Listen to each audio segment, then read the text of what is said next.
Hello everyone! This is your favorite Murtad live once again.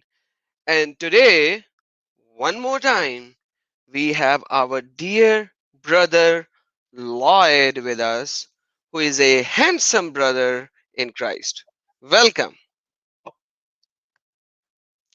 And our brother Lloyd is laughing, but he is good and he is handsome because Muhammad didn't like people like him. So, you know. Right. Thank you, Adam. You always try to, I don't know, like you try to embarrass me a little bit every show. Oh, come on, man. That's not embarrassment. Good to be back. Good to be back on the channel. Thank you very much. Good to see you Oh, again. thank you for coming. And as always, you bring up such nice topics. And the part one was marvelous. Marvelous because the real Muhammad was exposed there. And and the previous parts of the Sharia and the fiqh was also amazing, amazing teaching by you. God bless you for what you are doing. You're doing a great, awesome job. And very soon we are going to do the Gnostic and Gnosticism of Islam as well. But let's look at the Okay. real Muhammad part 2 today. And the people who have not seen the part 1, let me recap. It was about Muhammad, his marriage, the seeras of Muhammad, and how exalted you will see Muhammad in the later parts of the time after Muhammad. So Muhammad was exalted gradually. So Quran says something else, certain early hadiths and seerahs say something else, the later seerahs and later things starts to add things. And that's where we are going to start from because some things were already said. So you guys who have not watched part 1, they are missing a great deal of information. So part 1 is already being watched for over 2,500 times already. So if you haven't watched it, you have missed a lot. So please do watch it. I'm sharing the link in the live chat for that. And this is the part 2. Brother, the mic is yours. Okay, well, hello everyone. Good to see you all again. It's 8 minutes after 10 p.m. here in Warsaw, Poland. So wherever you are, hope you're having a good evening, a good morning, a good afternoon. And thanks for tuning in. Thanks for the support on the channel. 2,500 views on Adam's video is fantastic. So yes, as Adam said, the first video was about the Sirah, the Gospels of Muhammad, what they call the biographies, but really are the Gospels of Muhammad, where the Gospels try to make Muhammad into a divine being, a part of Allah. He's worshipped, and of course, he becomes the counterfeit Jesus. He is the competitor to Jesus. In fact, the replacement of Jesus. We went through a number of different sources. The links are in the description, and please look those up. I've also made in the chat. You will find a links on top, right at the top, to a whole folder that I made available of about 40 different biographies of Muhammad, where you can get all these miracles. Of course, the Muslims do claim that Muhammad had at least 300 authenticated miracles. He healed the sick, he healed the blind, he raised the dead. And I wonder where they got those ideas. I can't think of anybody who did that before Muhammad. Doesn't come to my mind. Adam, do you know of anyone besides Muhammad who healed the sick, healed the blind, and raised the dead? Dude, I only think about one verse in Quran. I think it talks about Isa in the Quran who did all that. He even made a bird out of clay and then his blow into the bird of clay and made it like a real bird. So Quran actually Yeah. talks about Isa doing all that. How did they change Isa into Muhammad later? I have no idea. But so guys, we'll see today how Muhammad slowly starts to morph into Jesus, becomes the counterfeit Jesus of Islam. And this is an aspect of Muhammad that is hidden from us. Muslims do not want us to read, want to know about these scriptures, because they obviously find them embarrassing, but also they believe that there's Isa and Jesus, and Isa is the correct Jesus, the holy Jesus, and the Christian Jesus is either the servant of Satan or perhaps Satan himself, right? Because don't forget, Christianity is the Deen al-Batil, which is the religion of falsehood, the religion of Satan, because Batil is one of the names of Satan. Any comments, Adam? Then I'll jump back into the presentation. Yeah, because you brought this up, so I'm gonna share something with with the viewers. So this is the Quran and Jesus of Quran. You will not find any of these miracles for Muhammad in Quran. Quran chapter number 21 verse number 91. The Isa of Quran had a miraculous birth. The Quran chapter number 3 verse number 53. Our Lord, we have believed in what you revealed and followed the messenger Jesus, so register us among the witness to the truth. So he is the truth. Honor of Jesus. Allah said of Jesus, indeed I will take you and raise you to myself and purify you from those who disbelieve. This is the honor only given to Jesus, that he is dwelling with Allah. Not even Muhammad has been talked about Quran like this. Word of God. When the angel said, O Mary, indeed we give you good tidings of a word from him. Kilimatu minhu. The word from him, whose name will be Messiah Isa. Messiah al-Masih, Isa, son of Mary. So he is the word of God. He's speaking from the cradle in Quran chapter number 3, verse number 46, when he was still a baby. Now he's a creator of life, curer of illness, resurrection of life, a messenger to the children of Israel. Indeed, I've come to you with a great sign from the Lord. I design from you. Design is the word al khalaq. So he created. So they made the word design, but the actual word in the Arabic is khalaq, and that word means create. For you from clay, a form of a bird, then I breathe into it, just like Allah breathed into clay Adam. The first Adam that Allah created, he created out of clay and then breathed into it, breathed, and it became life. That is the same way Jesus gave life to a clay bird. And I cure the blind and leopard, and I give life to that by the permission of Allah. Permission does not have anything to do with the ability. It's the permission that he says, and Jesus said, I am doing anything, everything what the Father has given me, or what I have seen the Father doing, and I obey the Father fully. So that's not even a problem. It's a permission. It does not takes the ability. So Quran is very clear on the subject that he did all of these miracles. When we talk about Muhammad, brother, do you know that in Quran there is not a single miracle of Muhammad?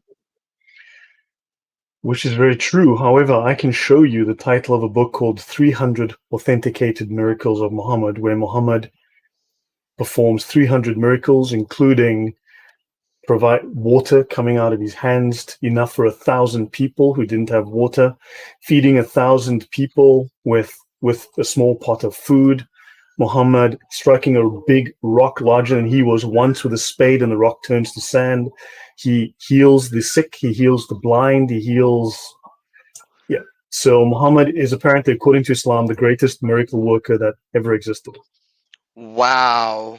So, when is this book written, brother? Actually, then I can bring it up. Hold on, let me find it. Give me 1 second, I will get it.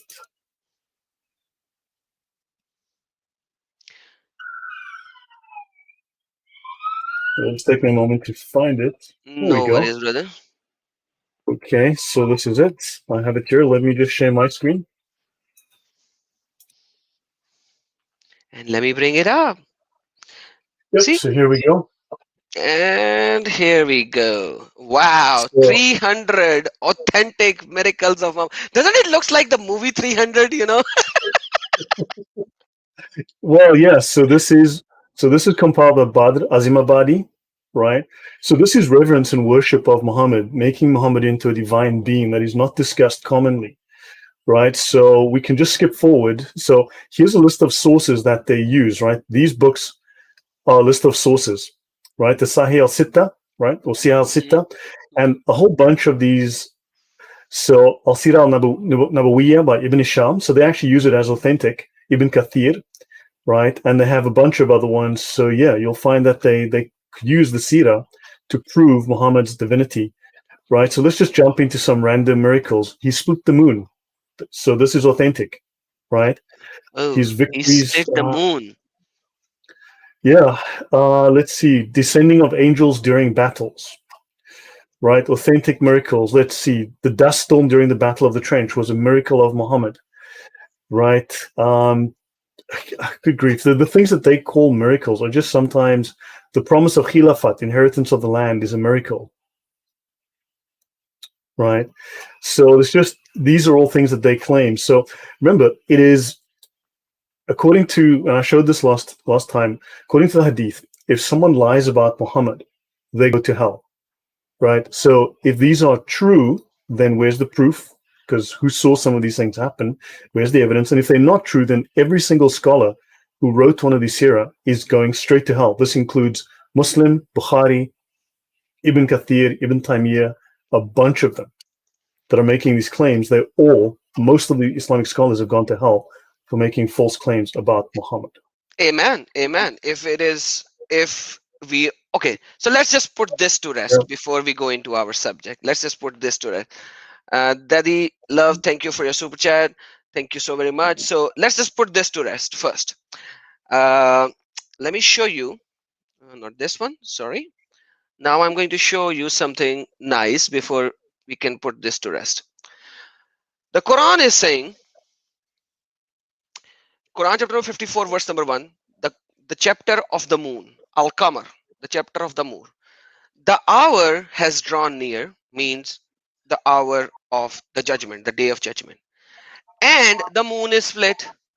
So Quran does not say that Muhammad performed a miracle in splitting the moon. That's point number one. Quran does not claim that. Quran says the hour has drawn near and the moon is split, and this is verse number 1 by itself. So there is no context before this verse. Okay, so the hour has drawn near and the moon is split. Nobody saw the moon splitting into two. When these people see a sign, they turn away and say it's a magic, a sorcery. Now Muhammad did not split the moon. The the Quran says the moon is split, but we do not have any evidence of splitting of the moon. That's point number 1. Point number 2, let's go to this. Quran chapter number 21, the prophet, the chapter of the prophets. People are asking, they are claiming. So what is Allah saying? But they say, who say? The people say that Muhammad, you are giving us a mixture of false dreams. You know, rather he is an inventor. Oh, Muhammad, you are just an inventor. You are a blah blah blabber. Rather, you are a poet and you give us poetry because Quran is supposedly in the poetry form. Yeah. So let him bring us a sign just as the previous prophets were sent. So Moses performed sign according to Quran.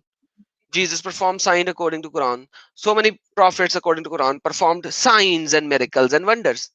And they said the same thing. They said, okay, Muhammad, give us a sign like the previous prophets. And then what happens is Surah Yunus. Surah Yunus means Jonah. And they say, why is the sign not sent down from him, from his Lord? Once again, people are saying, why did Muhammad, you can't perform a single sign? Why can't you perform a single sign?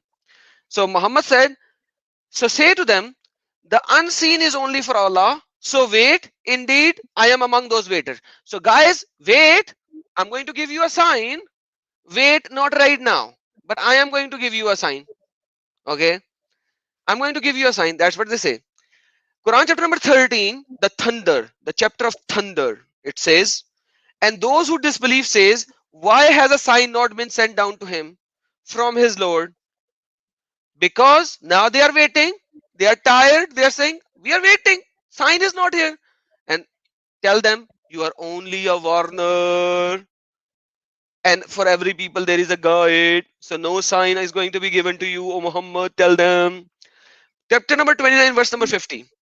But they say, why are not signs sent down to him from his Lord? Chapter number 25, 29, verse number 50. The sign, Allah is saying to Muhammad, because Muhammad is already BSing about Allah. So he is saying, the sign is only with Allah. I am only a clear warner. So Muhammad again said, I am only a clear warner. The sign and the miracles are for Allah only. So by this definition, Jesus is Allah. Because the signs are only for Allah. Brother, what do you think? Because here, he says sign is only for Allah. But Jesus did so many signs and wonders and miracles. So if sign is only for Allah, with Allah, for Allah, then Jesus is Allah. What do you say That here? would make perfect sense. Jesus spoke in the cradle in the Quran.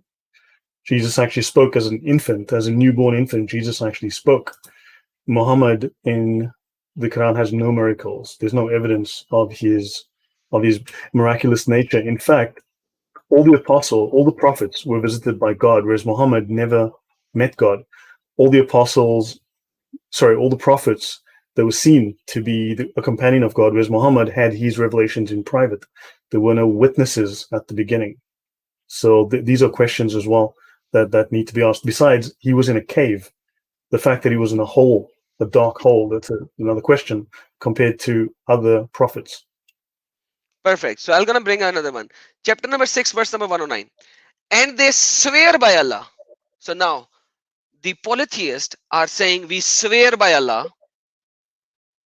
their strongest oath, that if Muhammad you will give us a sign, we will believe in you.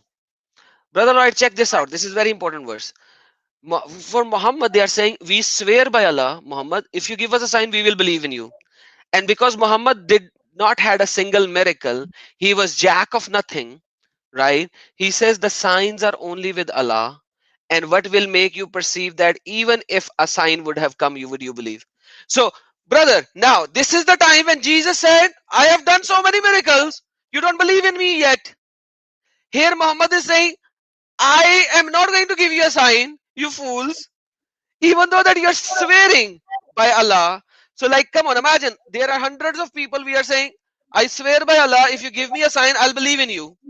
The Muhammad who did not had any miracle except for his own ding dong between the legs, he said the sign is only for Allah. So even at the time when people swore, he was not able to perform a single miracle. Well, he obviously was not a true prophet. I mean, you mentioned a couple of things, just a couple of things that I was thinking about this week. Some of the inconsistencies within the Quran that I want to mention.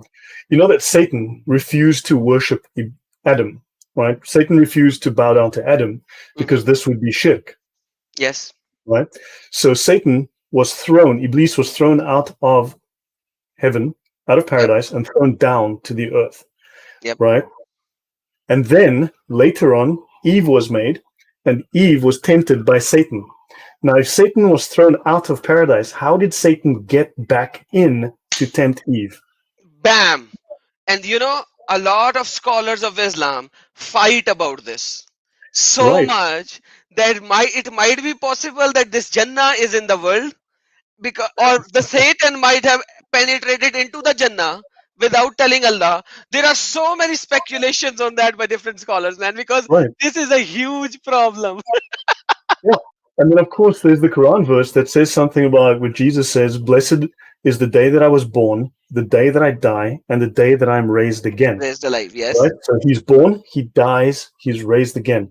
Now, of course, when you read the Islamic orthodoxy of the eschatology, the end times, right? Jesus did not die on the cross. Jesus was taken up to heaven. Apparently, Isa was taken up to heaven by Allah. He will then come back at the end times to break the cross, to destroy the church, right? And convert everyone to Islam. And then Jesus will marry, have a family, and die. Hmm. Now, but the Quran says, blessed is the day I was born, Hmm. die, and rise again. But Exactly. according to Islam as well, Jesus will not die. He's born, he does not die, but then he dies and he's dead. This is a complete contradiction. The end times versus what the Quran says. These are total contradictions again. And I'd love Muslims to explain this to me. Yeah, that's a huge thing because see, that's the thing. I have done another live stream on that as well. The problem with this portion is that if the verse would have been the day I was born, the day I was raised alive, and the day I will die. So if the day I will die will be removed from the middle and put it in the end, then it would have been a perfect fit, and the narrative of the Muslimin would fit into it. But the verse is saying, blessed is the day I was born, the day I will die, and the day I raise alive. Right? So that's a big problem. Yeah, yeah. No, so that's really, these people have some serious issues to address in their, with contradictions in their theology. So yeah, so should I jump into the presentation? We'll talk about Perfect. Muhammad again. Yes, So brother. let me go. go to the window. And okay, so last week we ended just after a section where the Jews were proclaiming the coming of Muhammad, right? So and also Muhammad raised a dead boy, right? Because Muhammad asks a Jewish man, "Have you seen me mentioned in your Torah?" And the Jewish man says no. But the man's son had died, and the dead son rises to admit that yes, the Bible does have Muhammad mentioned in it, and then he proclaims that Muhammad is, the prophet of Allah. So Muhammad did raise the dead. Anyway, so now what we have here, right? This is in Persian. This is a Persian manuscript, right, which depicts Muhammad, who is leading Abraham, Moses, and Jesus and others in prayer. Now, this fire around Muhammad, this is his halo. And notice that all the other quote unquote prophets, have just a halo around their heads, but Muhammad's halo extends around his whole body. And all of the others, all the holy prophets, pray behind him. Right? So this is part of the veneration of Muhammad. Now, let's look at some other writings on Muhammad. So, from the third light upon their tongues, which is the light of Tawhid, right? And from the fourth part, Allah made the different lights of the soul of Muhammad. So Muhammad is made, constructed out of the Tawhid, right? Literally out of Allah. So this lovely soul came into being 360,000 years before the creation of the world. There is no time in heaven. So Muhammad was shaped most beautifully and made of incomparable matter. Its head was made from guidance, Muhammad's neck from humility, Muhammad's eyes from modesty, and Muhammad's forehead from closeness to Allah, Muhammad's mouth from patience, and his tongue from truthfulness, its cheeks from, its belly from, and blah, blah, his feet from, and his knees from, and blah, blah, blah, blah. Then the crown of divine proximity was placed upon Muhammad's blessed head, exalted above all else, embellished with divine pleasure, and given the pure holy name of the beloved of Allah. And this you'll find here on this website called Muhammadan Reality, the creation of Muhammad. Brother, can you please go up a little because you gave a very nice topic and then you moved so fast out of it. Sorry about Tawheed, that. a little more, a little more. Tawheed. So here, read from the from the third light upon their tongues, which is the light of Tawheed, the unity of Allah. So Quran says Kul huwallahu ahad, which they always claim to be the Tawheed verse or Tawheed chapter, that Allah doesn't have anything, Allah doesn't have anything equating to him, and etc. etc. But we see over here that the scholars of Islam are saying that Muhammad is created out of the Tawheed, Tawhid. If Mhm. because you said in brackets it's the unity of Allah, so it is Tawheed. Hence the brackets, the part in the brackets explains that it is Tawheed, no matter how the spellings are written.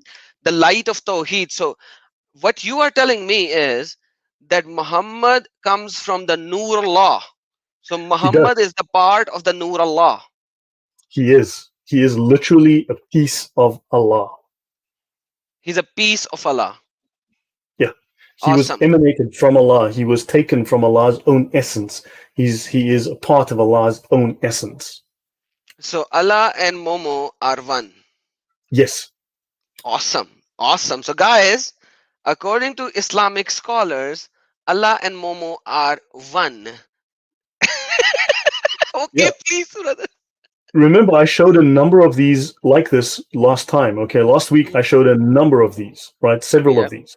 So this is just the last one. So Muhammad is like 13,000 years old. He's 360,000 years old. He's 170,000 years old. He's whatever. Well, Muhammad was at the creation. So Allah made all of the earth, all of the heavens, the whole universe for Muhammad, as we saw last week. All right. So understand Muhammad is very, very special. Brother, Okay. can we jump to a specific point over here? Because now Sure. we are talking about the light of Allah. So when Muhammad Okay. was born, you know, you told us last time as well, a little hint as well. There was a light. Can we jump to that and then come back over here? Oh, the There light was of a Allah. light, yeah, where the light of Muhammad comes out of the mother of Muhammad and could be seen like thousands of miles away. Oh, so wait, you mean the one I just showed you or the ones I showed last time? Okay, so let's go to the one that you showed me before this live stream. Let's go there first. Okay, let me go down and look for that. Give me Because a this is very important. So the light is emerging from the Virgin, excuse my language, vagina of mother of Muhammad. Is that what Okay, it says? yeah. Now, we discussed this last week at length. I showed several references to Muhammad being the light of Allah. His light shone out of his mother's vajayjay and shone 1,300 kilometers all the way to Bosra in Syria. So so it's right here. So I heard a Jew calling out at the top of his voice from the top of a fort, "O company of Jews, confound you, what is the matter?" And he answered, "Tonight has risen a star under which Ahmad, Muhammad, is to be born." So the Jews were proclaiming the birth of Muhammad, right? There's no evidence for this, but they make numerous such claims. And a voice said to Amina, "You are pregnant with the Lord of this people. And when he is born, say, I've put him in the care of the one from the evil of every envier, then call him Muhammad." As she was pregnant with him, she saw a light come forth from her by which she could see the castles of Busra and Syria. Now, here's my question. If she was indoors in Mecca, how could she see the castles 1,300 kilometers away in Syria? Brother, is there a map that you have So, for the light so, emitting so so yeah, that so people would? this is the thing that apparently was shining all the way to Syria. Okay, so I'm pretty sure I did some research and I found this. This is the most likely thing that was shining all the way to Syria. And here we go. So let's have a look. So this is what they saw in Busra in Syria, okay, up here. And of course, this thing was shining all the way from Mecca. So if we look at Mecca, right, then we go all the way up here, all the way through Saudi Arabia, past the Gulf of Aqaba, through Jordan, past Israel, past Amman, all the way into Damascus, all the way into Syria. This is how far Mo's mother shone her light From the Vajayjay. from the Vijayjay, So all the way. Muhammad is still inside the Vajayjay, Yes. and the light is emitting from the Vajayjay, and whoever is the Dai of that particular mother of Actually, Momo. no, sorry, I was wrong. It's 1,600 kilometers. What was I thinking? Okay, 1,600 kilometers. So the light emerged out from the Vajayjay of, like, it should be very bright light. How is the Dai took the Momo out of the Vajayjay? Like, it's a very I bright light, brother. look. I don't know. This is Allah knows best. Oh, Okay. okay. Yeah, yeah. I forgot that part. I So definitely forgot that part. so understand. So this is the claim that Muslims make, and I would love to see them back this one up. Right. I'll just jump back to see if I missed anything. But yeah, was that what you wanted to see? Yeah, because like we are talking about the light of Muhammad, and last time we talked a lot about the light of Muhammad, and then Allah created him from His own light, the Noor, and now he's the part of the Tawheed. So yeah, it's very appropriate that we would show that right now, that how bright that light was. Yeah, incredibly bright. It literally shone the whole world, lit up the whole world. Of course, there'll be historical records of this. Now, what is interesting, it should be noted that the Quran is useless when it comes to archaeology, whereas the Old Testament is extremely useful to archaeologists. It allows them to either find things and places to dig, or it allows them to identify things that they find. So the New Testament is very, very useful, whereas the Quran is completely useless. And of course, so are all the Gnostic Gospels that you mentioned earlier. Now, to clarify, what is Islam? So according to the Sharia, okay, this is from the fiqh, the Sharia, right? Islam, according to the orthodox understanding of Sunni Islam, is to testify that there's no God but Allah and that Muhammad is the messenger of Allah. Of course, this is not found in the Quran, right? The That is Shahada correct. is not found in the Quran, as you know. Now, Allah, so his messenger, Allah sent Muhammad, the Qurayshite unlettered prophet, to deliver his inspired message to the entire world. Arabs and non-Arabs, jinn and mankind, superseding and abrogating all previous religious systems. Islam supersedes and abrogates all religions. Okay? So, and belief, now understand this, because of course Allah stands alone. Allah doesn't need anybody, except Allah doesn't stand alone and Allah needs Muhammad, because belief in Allah alone is insufficient. Allah requires Muhammad because Allah has favored him above all the prophets. He's the highest of mankind. And Allah rejects anyone attesting to Allah by saying there's no God but Allah, unless they also attest to the Prophet by saying Muhammad is the messenger of Allah. So if you believe in Allah but you don't accept Muhammad, Allah rejects you because you must attest to Muhammad. This is Orthodox Sunni fiqh. This is what Islam believes. This is their orthodoxy. Absolute. Yep. Yeah. Absolute. By So the way, By the way, Yep. do you know this goes against the Quran statement in itself? Go on, please. Yeah. The Quran actually says in chapter number 42, verse number 7. Let me open that, because Quran actually states that we gave you Quran, O Muhammad, in pure Arabic so that you could warn the mother of cities. So mother of cities over here is mentioned as Makkah. And Let me show Butter my Warner. screen. Yeah, let me just show my screen so that people would know. And thus we have revealed to you an Arabic Quran that you may warn the mother of cities, i.e. Makkah. It doesn't say Makkah, but i.e. Makkah, and those around it, and warn the day of assembly about which they have no doubt a party in paradise, party in place. So Quran came in Arabic for the basic fact that Muhammad could warn the mother of cities.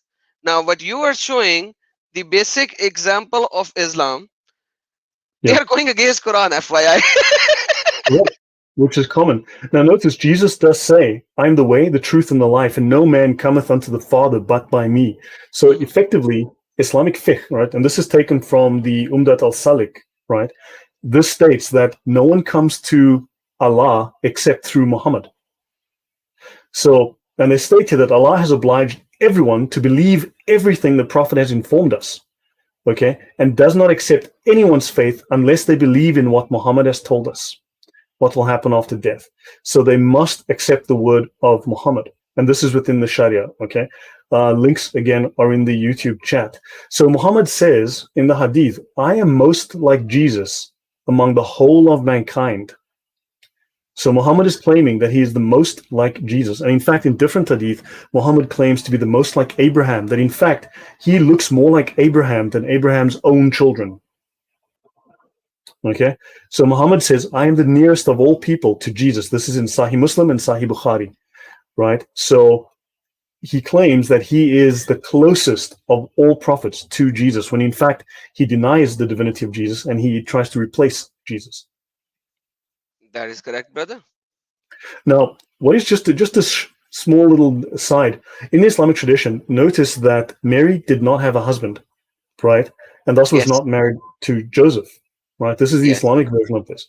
So Joseph is not even mentioned; he's not named in the Quran. Now, certain commentaries, the tafsir, do mention him. Right, he's described as pious, and he's described as someone who helps her. There's at least one tafsir which narrates that Mary married Joseph. Okay, although he did so only to help her, and that she never slept with him, right? So she married her cousin. So Joseph is now her cousin, the carpenter, but he never approached her. He married her only to take her to Egypt, all right? And in this account, Joseph does not touch Mary. So, in other words, and they speak of the perpetual virginity of Mary even within some of the tafsir of Islam, right? Which is taken from Gnostic Gospels again. I mean, that's a story for a different day, but this is taken straight out of the Gnostic Gospels. So they steal these ideas out of Gnosticism. So, by the way, you said that he's closest to Jesus, and Yeah. if we look at it, there are number of hadiths where Muhammad is saying, "I am nearest to all prophets, the prophet son of Mary." But then Hmm. they adds, and there is no prophet between the me and Jesus. Correct? Hmm. They Yes. add that. Yes. So this is in Sahih Bukhari 3442. This is in Sahih Muslim 2365b. But when we look at Quran chapter number 3613, it says that there was a messenger whom Allah sent, and then he strengthened that messenger with two more. So let me give you Quran chapter number 36, verse number So that's 13 and Bulu. 14. Yes. Right? So he sent two, and then he strengthened them with a third, and that we know that it is Barnabas and Paul and one more. So the disciples, apostles, apostle means prophets, so apostles were there, and Allah mentions it in Quran, Yeah. yet Here in it is. hadiths they deny it. Yep. Yeah. So this is in Tafsir Ibn Kathir. We supported and strengthened them with a third messenger. And the name of the third was Bulus, and the city was Antioch. That's in Tafsir 3614. Yeah, 36:14. That's what I'm saying. That's the Yeah. Quran 36:14, which actually mentions it in the Quran. And Tafsir said that the Quran says, when we sent to them two, but then they denied them. So we strengthen them with a third, and they say, indeed, we are the messenger to you. So here, Quran is claiming that. Then the tafsir says that. So in fact, you see the contradictions here, left, right, and center. Islamic theology has never been known to be consistent or logical. That is true, brother. God bless you for that. Yeah, no, it's. I mean, it's just a nightmare. It's just a joke. Okay, so let me see. So let's go back onto. Uh, I just need to go back to where I was. All right. So now you know that you cannot get to Allah unless you believe in Muhammad. Now notice within the Islamic law, right? They speak of belief in Allah's inspired books, but this is the formal orthodox doctrine on the Torah, right? So Muslims must believe in Allah's inspired books, which he revealed to his messengers. Believe meaning to be convinced that they are the word of Allah, the Most High, and all they contain is the truth. However, they qualify this. The obligation of belief applies to the original revelations, not the scriptures in the hands of non-Muslims today, which are corrupt in their present form. This is in the Umdat al-Salik section U 3.4. This is the orthodoxy. Doesn't matter what the Quran says. What Islam is what these scholars say it is. And this is what Muslims follow. So unfortunately, they don't care. It doesn't matter because, for instance, you cannot find proper reference to 5 daily prayers in the Quran, for instance, right? This is in the Hadith. So, but yet they still have 5 daily prayers, right? So there are other things which differ from what's in the Quran, but they still follow them. You can't find the format of the prayer in the Quran, but yet they know how to pray because it's not in the Quran. They don't listen to the Quran. They go to other sources which supersede the Quran. Now, also, it says this does not contradict the final coming of Jesus, since Jesus will not rule according to the Gospels, but as a follower of the Prophet.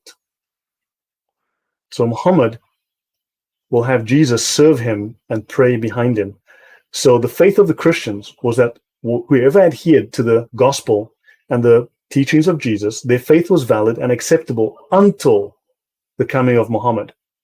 And then all that became invalid.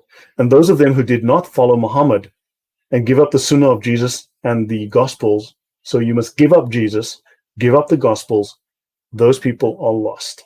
And no one's way or spiritual works are acceptable unless they conform to the sacred law of Muhammad. Absolutely, brother. And that's why I think we had a discussion on that earlier in the past. This is a later invention from the time of Ibn Taymiyyah. And this, if I'm not mistaken, it was Ibn Taymiyyah or somebody else when they added to say that the Torah and Gospel are Bukhari. fully corrupted. No, sorry, Shafi. Shafi. Shafi. So it was Shafi from is the the guy time who of started. Shafi that he started this movement that that it is changed. But if we look at the early sources, that when Ibn Kathir referred to the early sources, now this is Ibn Kathir of verse 378.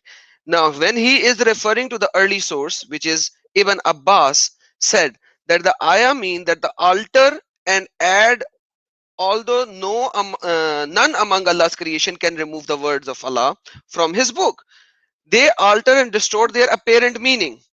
So Wahab bin Munabbih said, the Torah and Injil remains as Allah revealed them, and no letter in them was removed. However, the people misguide other by addition and false interpretation, relying on the books they wrote themselves. So if we see the early Muslims, they take the verses of Quran, and I've done multiple live streams on that.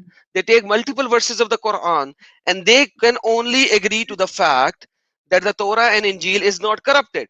So Shafi started some movement.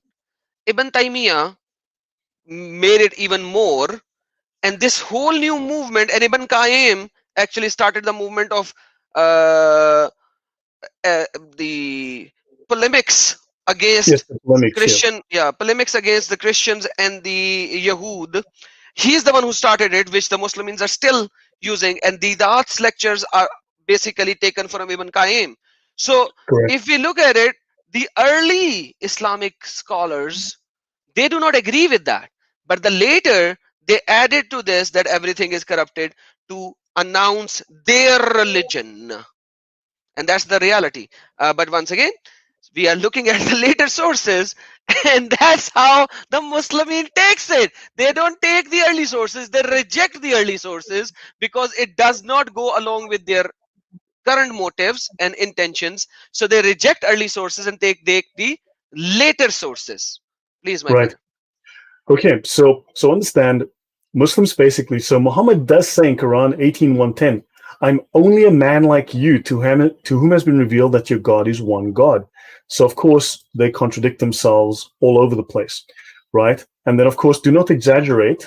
So Muslims are telling us Jesus was only a messenger of Allah. And of course, according to other scholars, when Jesus descends for the second time, the Sharia of Muhammad will be revealed to him. So Jesus will learn the Sharia of Muhammad through the tongue of Gabriel. So Gabriel is greater than Jesus. And none of the prophets will leave from the orbit of the Sharia of Muhammad. So all will be subservient to Muhammad's Sharia. And when the Jews heard this, they said, "We follow the religion of Adam. We are Muslims." So Adam was a Muslim. And they preferred Adam with Islam and Noah with Islam and the family of Abraham, the children of Abraham with Islam, and the family of Moses and Aaron with Islam. So this is according to Tafsir Ibn Abbas 333. So of course we are extreme. We suffer from extremism as Christians because we consider Jesus a god. And the Jews are remiss because they accuse Mary apparently of fornication. Right?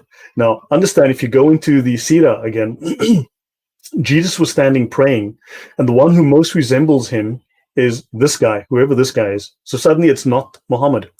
Also, there was Abraham praying, and the one who resembles him most is Muhammad. Then the time for the prayers came, and I was Imam for all of them. And when we had finished prayers, a voice said to me, "Muhammad, this is Malik, the Chamberlain of Hell, so greet him." So according to, this is in Arthur Jeffrey, Islam, Muhammad and His Religion, page 42. So Muhammad apparently leads everyone in prayer, and that's where that drawing I showed you earlier comes in. And he's introduced to Satan. So Muhammad meets Satan as well. So Jesus had a son's relationship with his father, right? So a favorite episode in the account of Muhammad's ascension is that which tells of the prophet being taken into the presence of Allah. As Enoch walked with God, as Abraham was the friend of God, and as Moses spoke with God face to face on Mount Sinai, and Jesus had a son's relationship with his father, this story is intended to show how Muhammad had an equally intimate acquaintance with his Lord. There are many variations of the story.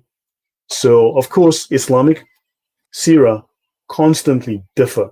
Now, they claim that the Gospels are not reliable and not trustworthy because they have slightly different versions of stories. But if you read the Sirah of Muhammad, they are all over the place. There's no agreement between them. But brother, Any comment from you? hold on, back. This, you say certain things very casually. So Jesus has a relationship. You highlighted that part. Can you go back? Certain Yep. things has to be emphasized. Jesus had a son relationship with his father, so that this story is intended to show how Muhammad had an equally intimate acquaintance with his Lord. This is by As-Sayuti, Jalaluddin As-Sayuti, who is a Jalal, who is not a small guy. He is a Mm-hmm. big giant. So according to Jalaluddin As-Sayuti, Jesus had a son relationship with his father. Who is the father of Jesus? According to God. Quran, it's Allah, right? Yeah. So, but Muhammad and his Quran states, "Kul huwallahu ahad, Allahu samad, lam yalid wa lam yulad." He neither has a son nor he is a father of anybody. So, according to Quran, this is falsified statement. As-Sayuti is burning in hell. Thank you. But Correct. at the same time, we realize they agree to the fact that Jesus called his God Father. Well, and what's interesting is Aisha calls Muhammad a liar because Aisha said, "What you have said makes my hair stand on end. Know that if somebody tells you one of the following three things, he is a liar. Whoever tells you that Muhammad saw his Lord is a liar." Amen. Hail Mary to Aisha. I don't know how they say that. So Aisha further said, "Whoever tells you that the Prophet knows what is going to happen tomorrow is a liar." So Muhammad did not do prophecy. No soul can know what it will earn tomorrow. Quran 31:34, quoted by Aisha. So either Aisha is a liar, the scholars are liars, or Muhammad's a liar. Pick one. Okay. I would say So all of them. ding, ding, ding, all three. Right. So, and whoever tells you that he concealed some of Allah's orders is a liar. So understand this is in Hadith, this is Bukhari, which, as you know, is Da'if Hadith, right? Bukhari, it's the Da'if Bukhari, correct? I think it's called the Da'if Bukhari, is the name of the book. Yeah, that's probably right, because now they are denouncing Bukhari. So it's from Sahih Bukhari, now it's changed to Daif al Bukhari. So yeah. So anyway, so I'll skip over some of this. Notice now the question is, why don't we know about Sharia? So I just wanted to mention. Now, understand, not everything is meant literally. You need to understand it the way they mean it, but we are not meant to know the Sharia, the fiqh, the law of Islam, which is the final interpretation of the Quran and the Sunnah. The Sunnah is not just the Hadith; it's also the Sirah. All of that taken together, plus the Tafsir, all of that mixed and blended, and the best of those opinions and ideas taken together gives you the Sharia, gives you the fiqh. Sharia, the eternal moral laws of Allah, and the fiqh is the application of that. It is not permissible to give directions and the like to someone who is intending to perpetrate a sin, because it is helping another to commit disobedience. So they can never reveal this, any of this Islamic stuff. They cannot reveal it to us because we will use it to insult Islam.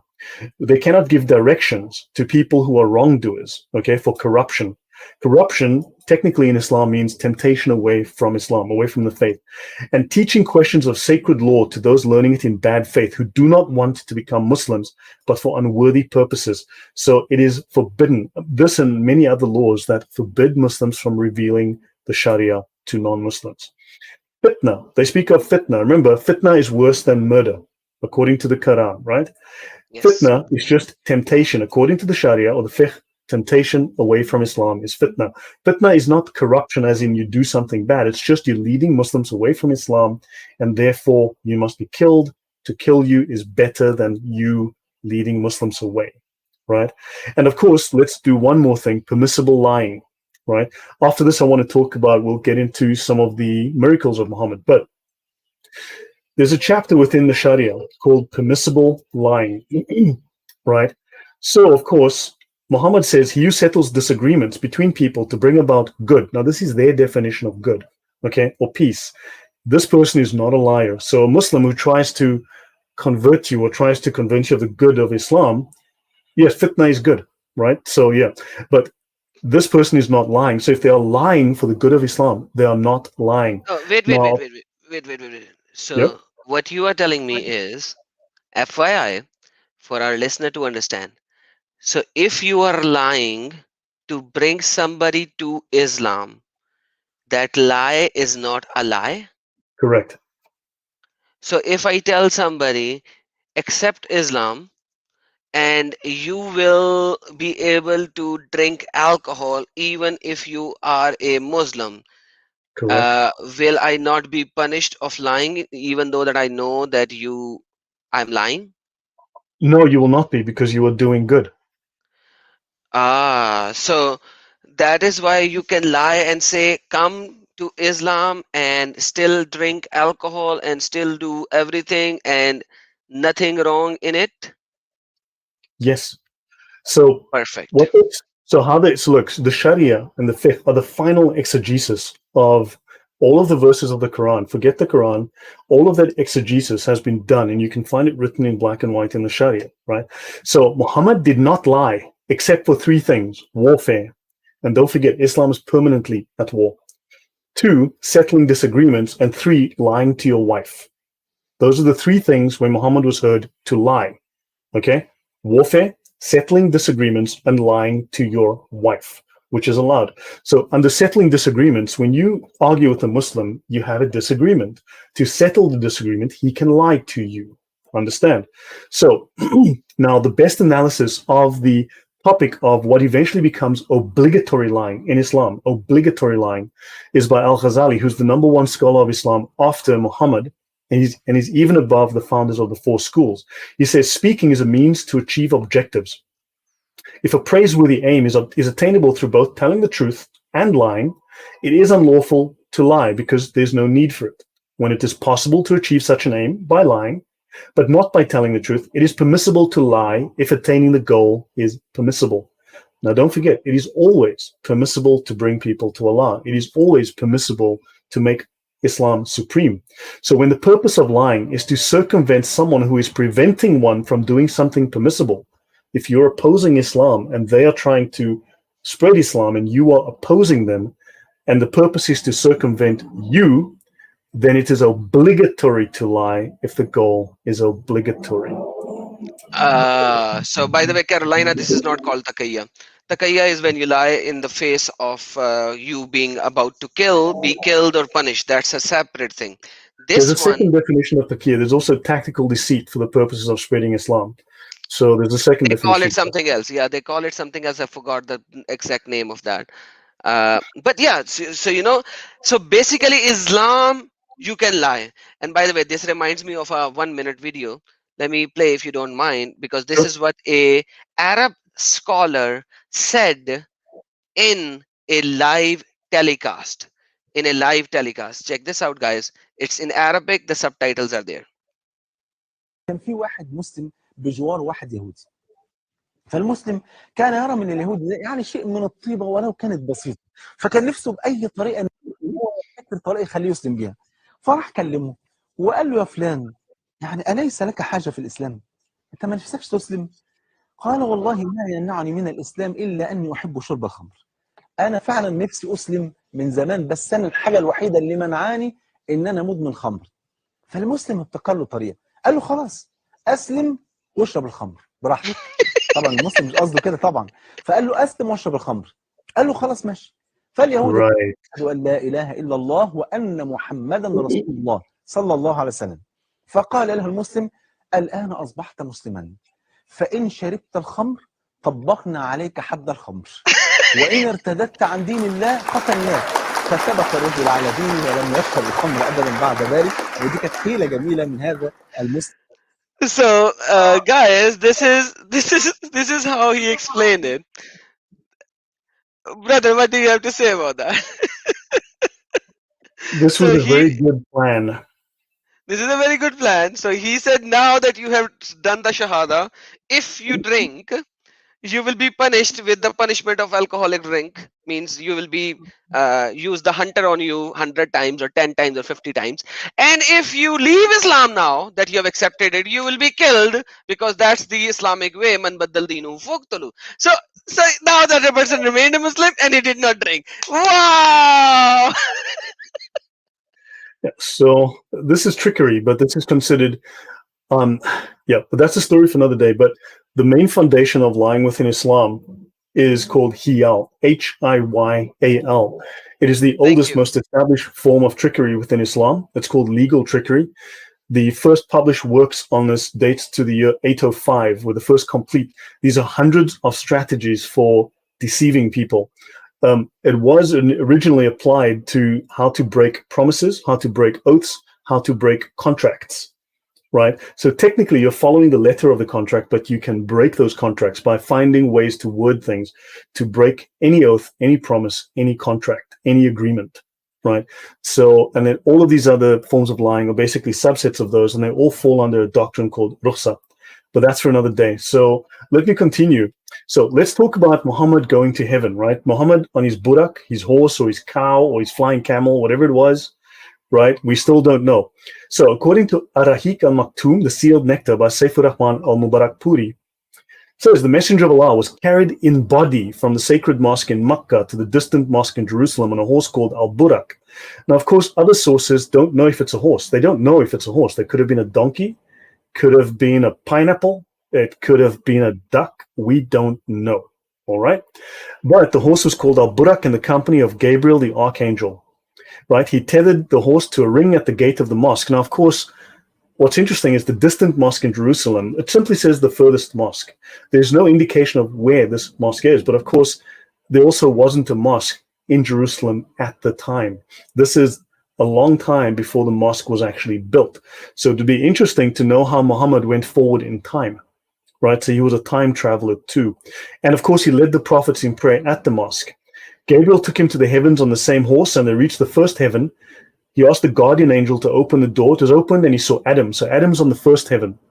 Then they welcomed, it said blah, blah, blah, blah, blah, blah. So Muhammad, now, of course, Abu Bakr's family told me that Aisha, who was the Prophet's wife, used to say the apostle's body remained where it was, but God removed his spirit. Now you've got scholars telling you he was physically taken there. Then you've got his wife saying, no, she wasn't. And that's in the Sirat Rasulullah, right? And also you can see the famous but unauthentic stories of Islam, okay, which calls both Aisha and Ibn Ishaq a liar, okay? So Islam QA says, whatever. So the fact is that, right, so this is a refutation on Islam QA that says here that the refutation of those who claim that the story of the Isra and the Miraj is a myth. So in one story, Aisha says that Muhammad never went. And then scholars are saying this is a myth and she's a liar, and she's calling the scholars a liar. And of course, because the Gospels disagree on certain details, the Gospels are untrue, but Muhammad's story is 100% true when the scholars cannot agree whatsoever. And of course, final point, Jesus is found in the second heaven. Muhammad goes all the way to the seventh heaven. Jesus is stuck in the second heaven right here. So your comments, Adam? Yeah, so Quran already says he's with Allah. So, but they have to denounce Jesus like on the lower levels again and again. So yeah, that's what they do. Yep, and then of course they tell how Jesus was deceived by a thief because Jesus was stupid. Oh. So in Sahih Muslim, so there's hadith from Allah, from the Messenger of Allah, that Allah's Messenger said, Jesus, son of Mary, saw a person committing theft. So Jesus says to this person, you committed theft. And the thief says, no. By him besides whom there is no God, I have not committed theft. And Jesus says, I affirm in my faith in Allah, it is my own self that deceived me. Wow. So basically you are telling me that Jesus of Islam made a false accusation on somebody? Or he was too stupid. The guy lied to him and Jesus believed him. Yeah. One of the two. Yeah. So that's Isa basically. All right. Please, brother. Now, of course, as you know, at the end times, Jesus will come back. He will break the cross. He will abolish the jizya because everybody will be Muslims. He will convert everyone by the sword, and everyone will have money. Okay. So which by is the way, fantastic. why will he Yeah. kill the pigs? So in the same one, he will kill the pigs. So why will he Pigs, even kill the pigs, man? pigs are haram, I guess. I don't know. But Who knows? haram doesn't make any difference because the pig killing the pig, how does killing of the pig comes into whole discussion of the end of times? You ask the Muslims. So I don't know. Allah knows best. So understand also, Bukhari says the Christians will be called upon and it will be said to them, who do you used to worship? They will say, we used to worship Jesus, the Son of Allah, and it will be said to them, you are liars. So understand, according to Orthodox Islam, if you look in the Sharia, you are a liar because Jesus, Allah, has never taken a wife or a son. Now, of course, Jesus will go on Hajj and Umrah. And of course, I'll skip over this story. This is some really crazy stuff, right? So now, the Sirah of Muhammad, the Gospels of Muhammad, was originally about war. Okay, so it comes from the word sarah, to travel or to be on a journey, but there was the context of war, because the plural form siyar could also be referred to the rules of war and dealing with non-Muslims. So the way to deal with non-Muslims is with aggression through warfare, right? So in the first 2 centuries of Islamic history, the Sirah was more commonly known as the Maghazi, literally stories of military expeditions. So the Sirah contains Muhammad's political and military actions. Okay, so the Sirah expands on and explains. It is either inspired by, but also expands on events mentioned in the Quran, and is often used by writers of the Tafsir and the Asbab al-Nuzul, okay, to provide background information for events mentioned in certain verses. So the Hadith themselves have no context. So the Sirah give context to the Hadith and the Quran. They also provide a chronology, right? And these are considered, the Sirah are considered authoritative. Muslims will lie to you the moment you show them these books, but they will amongst themselves affirm that these are authoritative. Okay, so they give the Quran a backstory, and thus they allow people to understand better. They try to be gospels. Okay, now in early Islam there was an inclination to exaggerate and to fantasize. And there was a reliance on what they called Israeliyat. These were basically Jewish hadith, Jewish narrations. Now, eventually, these were banned from teaching at mosques, right, from being taught at mosques or being spoken at mosques. So what happens is they wrote their own. So they used to consider themselves Jews, and of course, or to be like the Jews. But eventually, the Jews rejected them, and so they rejected the Jews, and they no longer taught the Israeliyat, the Jewish narrations from the Talmud.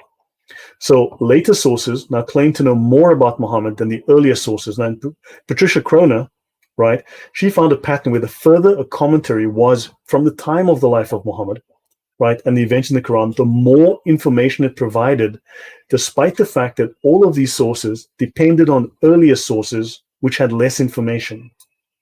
So this is all just exaggeration. It is entirely just exaggeration. Your comments, Oh, Adam? oh, you are already right on spot, brother. When it comes to the teachings that they perform in a Muslim country, is altogether a different teaching what they give over here to the non-Muslims. So Mhm. you're absolutely right on this point whatsoever. Okay. So now, for instance, the final point about this little thing about Muhammad, he does yoga and he was the good news. So Muhammad is the gospel of Jesus. Okay. According to Islam, according to the Sirah, the gospels of Muhammad, Muhammad is the gospel of Jesus. So his mother told how she was pregnant, and a light went out from her, which illumined the castles of Busra and Syria, which we've seen, and she bore him with the least difficulty imaginable. When she bore him, he put his hands on the ground, he lifted his head towards the heaven, and he spoke to his mother. Okay. Oh, sorry, whatever. No, he put his hands on the ground and he lifted his head towards the sky. So Muhammad was the earliest practitioner of yoga Uh, at but like birth. one more thing, he was born without any difficulty, man. When you will Yeah. have a huge searchlight in the VJJ, so that birth will not give you any problem because you already have a. But there's a different hadith which says that, if I find it, that Muhammad spent 3 years. His mother carried him for 3 years. Yeah, because that's another topic because Hamza was 4 years elder than Muhammad, and Yeah. then Muhammad's father and grandfather married second or third wife, and Muhammad's father married the first wife on the same day. And and then Muhammad's father went out the next day or a couple of days later for tijara, for traveling, for and then he died on his way back. So if Hamza is 4 years older than Muhammad, then Muhammad has to be in the mother's womb for 3 years. So they have to do that as well, and that's a story for another day. For that, we will bring up so many more references, Right. but you know, So, there's like crazy stories, so, man. so other references, there's numerous references. Muhammad's father carried a light. Okay. So Muhammad's father's forehead shone with a light as well. Okay. Muhammad's mother, once she became pregnant, the light vanished from his father's forehead because it went into Muhammad. Okay. Oh. So, yes. So when she conceived him and suffered no pain, and when he came out of me, a light came out with him that illuminated everything from east to west. I saw the night I gave birth. So Syria was illuminated. Okay. So Muhammad apparently says this. So there's constant repetition of the fact, according to this is Masood.co.uk. So either these guys are lying or someone's telling a story. Okay, so the Holy Prophet had no shadow, according to this on this website here. Muhammad had no shadow. His radiance would eclipse even the sun. In front of a lighted lamp, his radiance would be more powerful. So Muhammad was the light of the world. Okay, and just so you know, the gates of paradise are only open on 2 days, Monday and Thursday. Okay, Yeah, they have a COVID law over there, man. So the so rest of the days no, they so now let's compare Muhammad and Jesus. All right. So Jesus had to be circumcised, as we learn from Luke 2:21, but Muhammad was born circumcised. So now that's certain scholars that claim that Muhammad was born circumcised. Okay, you can see on Islam QA they discuss this, but there are different opinions. That Muhammad was born circumcised, that Jibreel circumcised him when he split open his chest. Muhammad was the first recipient of open heart surgery. Mm-hmm. That his grandfather, Abdul Muttalib, circumcised him according to the Arab custom. But of course, Jesus was circumcised on the eighth day as a Jew. Muhammad was circumcised on the seventh day before Jesus. So in either case, he's better than Jesus. He was born circumcised or circumcised on the seventh day, or Jibril himself circumcised Muhammad. But more than that, if we look here in Muhammad, Messenger of Allah, in the Ashifa of Qadi Iyad, the Prophet was born circumcised with his umbilical cord cut. And he was born clean. There was no impurity on him. He was born clean. He came out immaculate, the immaculate excretion. Sorry, the immaculate conception. Aisha said, I never ever saw the private parts of the Messenger of Allah. So just so Uh, you know, yeah. okay, okay, let's go. So just so you know, Mo was born with his umbilical cord cut, which is a miracle. And Aisha says, I never ever saw the private parts of the Messenger of Allah. And then Ali says, the Prophet asked me to make sure that no one except me washed him, because Muhammad said, no one has ever seen me naked without going blind. So this is in one of the most famous. The Ashifa is probably the most famous of the Sirah volumes. Have you heard this before, Adam? No, I have not heard this before, man. This is probably the single most popular gospel, the most best known gospel of Muhammad. So no Wow. one saw Mo naked without going blind. So maybe that's why they need the niqabs and the dark glasses, because when his wife saw him, it's like, oh boy, I can't see anymore. Who knows? So Muhammad was performing the ding dong by closing the eyes of the, or maybe Momo did not have the private part. That's why he doesn't I have don't the know. kids. Maybe he was using his finger. I don't know. But Aisha never saw the private parts of the messenger. And we don't want to call Aisha a liar, now do we? Because she already calls all the scholars a bunch of liars. She is the mother of the believers, man. She's So the the mother of the scholars believers. call her a liar. She calls the scholar a liar. Okay. Now, understand though, Ibn Abbas then goes on to say, so you will meet Allah barefoot, naked, walking on feet, and uncircumcised. So the Prophet says you will meet Allah barefoot, naked, walking on feet. Now, I thought Allah only has like 1 foot or one shin, or I don't know what Allah's got. But notice, Mo is circumcised, Allah is not. So who's a little better than Allah here, Adam? Okay, so let me fix this hadith. The English translation is very bad. It says Okay, you as humans will okay. meet Allah barefoot, naked, and uncircumcised. So you as humans, like Ah, we. So add it in the bracket. This is a translation, I know, okay. but Now, thanks for this fixing is that. how it is. So I'm sorry, So, but yeah, I don't want the false information to go no, out. that's great. No, that's good. Look, I got this from Sunnah.com, Bukhari 81113, and SahihBukhari.com. You are So these are reading the the links. right hadith, but the way you interpreted it, because a lot of people of the English who speak English, Okay, they interpret it this way because this is how it is written. But okay. yeah. Okay, no, fine. So then that makes sense of that. Okay, that's great. So, okay, let's talk about Muhammad's divinity. So I have not smelled amber, musk, or anything more fragrant than the smell of the messenger. Okay, and of course, when Muhammad touches someone, I felt a cool sensation. His hand was scented, as if he had taken it from a bag of perfume. If Muhammad shook a man's hand, the fragrance would remain on that man's hand for the whole day. If Muhammad placed his hand on the head of a child, the child would be recognized among the other children by the fragrance. Muhammad, Man. Anas's mother brought Muhammad a bottle in which to put Muhammad's sweat. We put your sweat in our perfume. It is the most fragrant of scents. Muhammad's sweat smelled amazing. In the great history, Al-Bukhari mentioned that when the Prophet went down a road, anyone who walked behind him knew that he had passed that way because of his scent. So Muhammad's scent would linger in the street. The Prophet's fragrance occurred without the use of perfume. And the Prophet, okay, so some guy wanted to ride behind the Prophet. So I put my mouth on the seal of prophethood and it spread over me like musk. So some guy sucked Muhammad's skin while sitting behind him on a horse. Great. Some male guy, some male dude, That's in the sucked Ashifa, the page 32. backside of Muhammad? Yeah, yeah. Get a copy here. Get a copy. Actually, I'll send you. You can. I'll drop Guys, this in. this whole link is already in the description of the video. So you Drop can this get in this the whole chat. Yeah. PDF and all the links are in there. And Lloyd just shared this particular link as well. Let's So, do it again. so Muhammad was sucked by Male dudes. FYI. Some guy put By the his way, mouth brother. on Muhammad's back, and yeah, Yeah. By the way, yeah. brother, like this is a miracle which everyone could see and smell. Why were these people saying in the Quran, where Allah is saying that these people are asking Muhammad for miracle, when these are so apparent miracle that everyone can smell and touch and do all that, then why Quran in 7 different locations saying, I have not given you any miracle? Because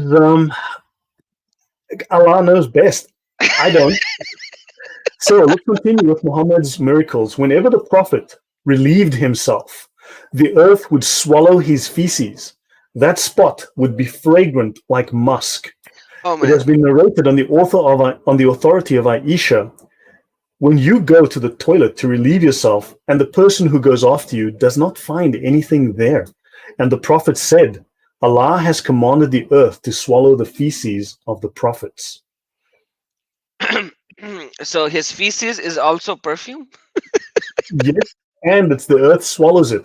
This is in the Kanz al Amal, volume 14, page number 117. Where do I find all this stuff? So, yeah, so understand. So let's continue. Okay. In the Maqasidul Islam, ninth part, page blah, blah, blah.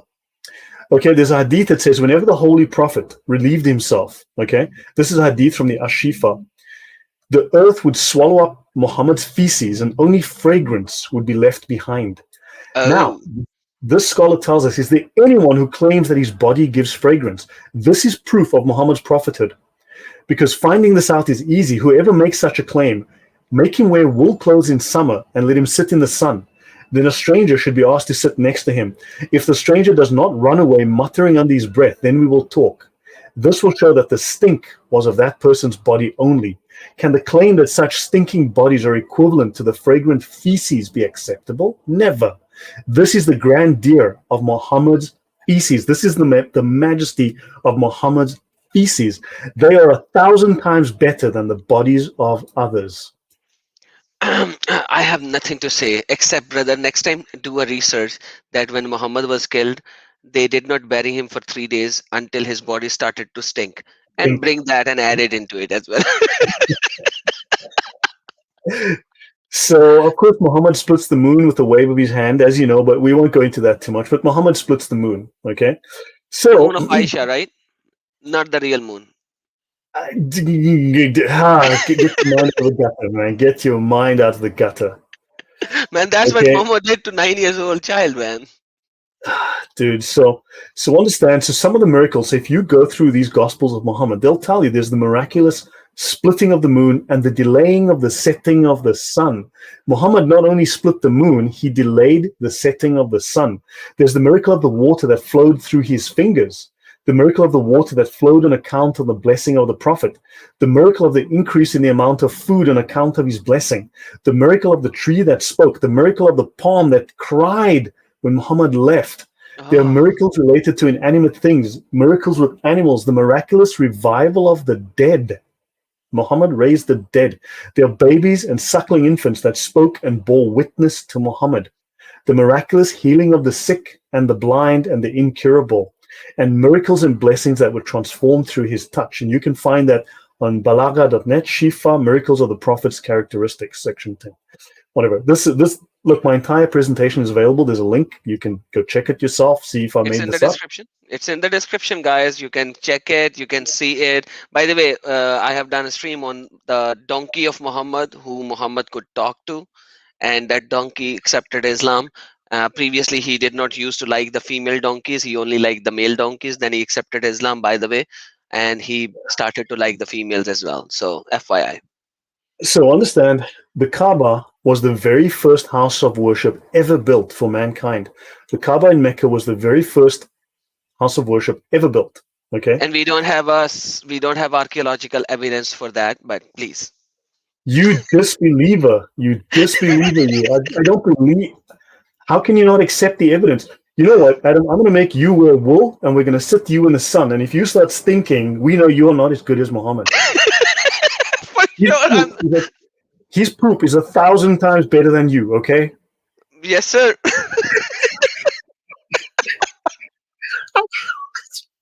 Holy moly! I mean, like holy poop, holy, Holy holy, poop. holy poop. So Man, understand the Kaaba was built by Adam and was rebuilt by the prophets Abraham and Ishmael. So now you know Adam was in Mecca and he built the Kaaba himself, and then it was rebuilt by Abraham and rebuilt. And you can find this in a book called When the Moon Split, the biography of the Prophet woohoo! Muhammad. So Muhammad split the moon. It's in Hadith of Bukhari. Okay, and he splits the moon again in Bukhari.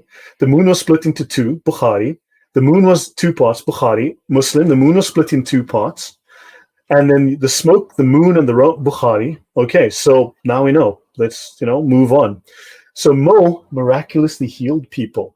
Okay, he healed the You. eyes of Ali ibn Abi Talib and cured the leg of Salama during the Battle of Khaybar.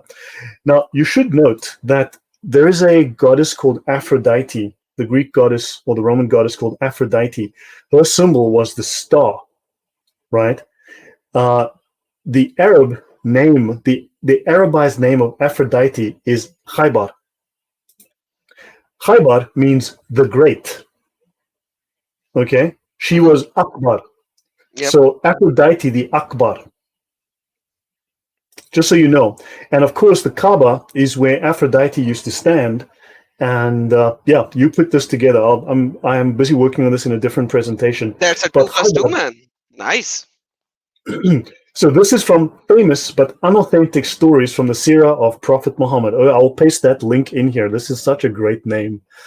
Famous but unauthentic stories from the Sirah. And this This is is this is awesome. Like I love this the title of the book. Famous but unauthentic. So why are you even putting it in a book? and this is by Muslim scholars that they're telling you these stories are fake. They're still giving you. So they are saying these stories are fake, but they're still giving you these stories. Yes, exactly. So, but notice now, so we've got to read this and see what it says, right? Famous but unauthentic. But Bukhari says, hold on, this stuff is legit. Someone informed Muhammad that this guy was suffering from eye trouble. So Muhammad said, bring Ali in front of me. The Prophet spat in his eyes. Do you know of another miracle worker that spat in someone's eyes and cured their blindness? Yeah, but like that book is da'if, corrupted according to Muslimin, but in that book we see that Jesus did that. Yeah. So I went to the Prophet and he puffed his saliva in it into the wound and have not had any pain since. That's Bukhari, right? In Da'if Bukhari, as you know, it's in Da'if Bukhari. I don't know why they call it Sahih Bukhari. I mean, what the hell? We For all know these it's kind of hadiths, brother, for these kind of hadiths, the hadiths which favors Muhammad, it's Sahih. The hadiths which does not favor Muhammad, then is they are da'if, brother. It's a yeah, no, no. selective da'if, not. What hadith? I only follow the Quran. I only follow the Quran. This is not what is this hadith nonsense, Adam? You know, Brother, it's only this the is Quran. Brother, this is only to prove Muhammad. Whenever they need to prove something, they will go to hadith. But if you will give some hadith, they will reject it. This is why it is, brother, there. Yeah, of course. So now you've learned a little bit about the three some of the 300 miracles of Muhammad. So yes, they admit they're lying. So understand these people are all over the place. They can't make up their mind. Aisha calls the major scholars of Islam liars. And if you go and read some of the scholarly works, they'll say, Aisha is very special. Aisha is very important, but Aisha is wrong. But didn't So Muhammad married, according to the hadith, Muhammad married Aisha at such an early age so that she could memorize what Muhammad is saying and she could spread it. Brother, is that not a hadith? don't confuse me with the facts, okay, Adam? You're Oh, confusing me sorry. with the facts. Sorry, brother. Sorry. Sorry. I'm not supposed to give facts. Sorry, brother. Yeah, these facts are confusing me. Stop that. You know? Uh, sorry. My bad. My bad. Yeah, exactly. I mean, dude, like my brain, So, but so understand these guys can't make up their minds. If you start showing Muslims the Sirah, their brains will explode because they don't ever want you to know this stuff.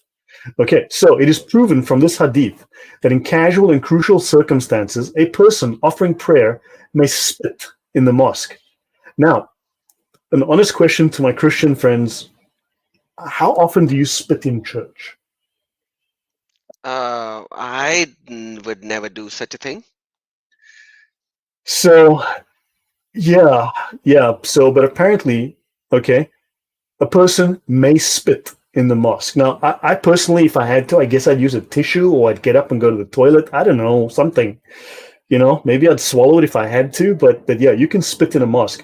Now, of course, Casually. Yeah, he says casually, casually. casually, in Yeah. casual, in casual and crucial circumstances. Exactly, Dragon. Never. We don't spit in church. That would be disgusting. But understand, Anas bin Malik narrated. Now, this is to spit in the masjid is a sin, and burying it is its atonement. So if you spit in the mosque, pick it up and then bury it outside, that's okay. But you can spit. So don't spit because it's a sin, but you can spit, it's okay. Okay? Brother, now you are confusing me. Can we spit or can we not spit? Don't confuse me with questions that are factual, okay? Oh, sorry, brother. Sorry. Once again, I have to say so many times sorry, brother. Exactly. Look, just Allah knows best, okay? Just tell yourself Allah knows. Dude, Brother, you this are is like wrong. any sense. Allah knows best, not best. Allah knows breast. Yeah. That's what he said in Quran. Uruban atraba, those women which are very, very horny, they will have full round breasts. So Allah knows breasts. You know, there's a Muhammad joke about that. Did you know that Muhammad had a special way of making women's breasts seem larger? Oh, He had small hands.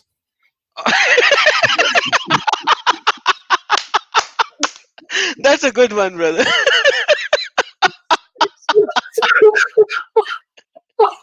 Sorry, okay, maybe that was wrong of me, but sorry about that. Okay, so let me get my mind out of the gutter and get back to business. So what has been related about it being disliked to spit in the masjid?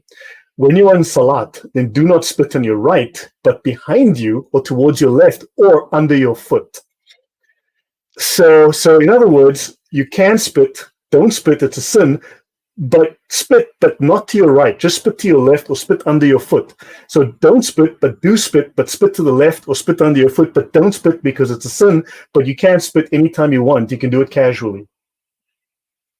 Now you are confusing me, brother. Hello. That is confusing me now. Like, and this is Jamiatul Tirmidhi and it is Sahih. So you can casually spit, but if you spit, you are going to Jahannam, means hell. But if you want to spit on your left side under your feet, but you cannot spit. So Yes. So look, if you can't understand this, then you you are see a kafir. that's why you need to be a Muslim to understand this stuff. So okay, so so let me move forward here. Let me just run on here. So there's a lot more of this, but understand that according to Tafsir Kashif al-Asra, there's a prophet on the way whose kingdom will be greater than the kingdom of the world's folk. He will be a master. On his forehead will be the light of prostration, his eyebrows the light of humility, his hair the light of beauty, in his eyes the light of heedfulness, in his face the light of mercy, between his shoulders the light of prophecy, in his heart the light of recognition, blah, blah. Sorry, I fell asleep there for a second. Yeah. Um, so in his jealousy, the light of presence, he will blah, blah. He's described in the Psalms. His community is considered the most excellent in the scriptures. He will dispel the darkness with light. He's Ahmad the Prophet. So now you've got, this is tafsir, okay? This is in the tafsir. So understand these people are making these claims. And of course, right? So yeah, you've got all this stuff going on. The light of prophecy. So the light of Muhammad is a real thing for Muslims, okay? So this is the light of Muhammad and the light of manifestation. So Muhammad is the light of Allah. It's the light of the world. Oh man, yes. He sure is, brother. He's the light, man. I know. I already saw the light 1600 kilometer away emitting out of her mother already. I'm a full So yeah, believer. so understand the origin of the soul is the absolute light, nothing else. That means it was the light of Muhammad. So your soul is a fragment of the light of Muhammad. Okay, I showed this at the last show, the first episode. So your soul is a fragment of the light of Muhammad, and prophets like Jesus and Adam and Moses and Noah and David, they have a larger fragment than you, but that's why you're a Muslim, you see, because your soul is shaped out of the light. See, Allah took a piece of himself and made Muhammad, and then out of Muhammad's light, he took a smaller piece and made your soul. Aren't you a lucky guy? How Oh do you man, feel, Adam? I feel very blessed right now. And my poo poo will smell as well a little bit from because of the light or not. Dude, now that's a good question. That's a good question. I have a part of Um, that light. you have a part of that, yeah. But do you know that the most common miracle in Islam is the poo of Muhammad? Because he did so at least what once, twice a day for 23 years before he died. So think about it. Muhammad had thousands of poop miracles. Wow. And each and every poop miracle smells so good. People would be crying over getting his poo poo. But the Well, earth maybe, is maybe, taking it. maybe we should go to Mecca and start digging. What do you think? Man, the earth took all the poo poo, and it was such miraculous poo poo. You could just place it in Exactly. your home, and it will smell, the whole home will smell so good. So in fact, there are stories. Someone just mentioned, but in fact, literally, there are stories where Muhammad grabs the trees and he walks with the trees, and the trees walk behind him. So he takes the trees, he pulls the trees behind him, and they walk behind him and they cover him, and the stones form behind him and they cover him to give him privacy while he's taking a dump. So this happened, and then afterwards, the trees go back, and no evidence is left that anything happened. Very convenient. Wow. Wow. So yeah, I the love prophet. these miracles which doesn't have any evidence, man. I love them. It's look. That's why you have to. Allah knows best. Okay, Allah has Oh, small hands. So the prophetic light is in fact nothing other than that of the first light of Allah's creation emanation. Okay, called Tajalli. Now don't forget, this is a Gnostic concept. This emanation is a very Gnostic concept. The prophet existed before the physical appearance of his body. Okay, so he's the principle of the light of lights. The ancient name Kalmai Kadim. Not only did Muhammad exist in a pre-eternal form as light, so Muhammad was pre-eternal. Remember, only Allah is eternal. Allah is the only eternal thing to ever exist, except for the Quran, which is also completely eternal, which has always been eternal, except Allah is the only thing that's eternal, and everything else was created except for the Quran, which is eternal and was uncreated, except it's created because Allah made things that because He's the only eternal thing. And now you find out Muhammad was also pre-eternal. hmm. So, so yeah, so every light of every prophet, saint, and mystic was formed and created out of Muhammad's light. In fact, it was for this alone that creation came into being, and through this light alone, it must return. Your soul must return to the light of Muhammad. So you're going back to Muhammad? You'll become Muhammad eventually? Yes, yes, yes. So this is Nur al-Muhammadi by Ibn al-Arabi. This is a very famous scholar and a very famous document. But notice, then spoke Jesus again unto them, saying, I am the light of the world. He that followeth me shall not walk in darkness, but shall have the light of life. In John 8:12. So in other Amen. words, Muhammad becomes Jesus. Muhammad is a parody of Jesus. Muhammad is the counterfeit parody of Jesus. And brother, Crimson that's the Oil. main point. Yeah, that's the main point.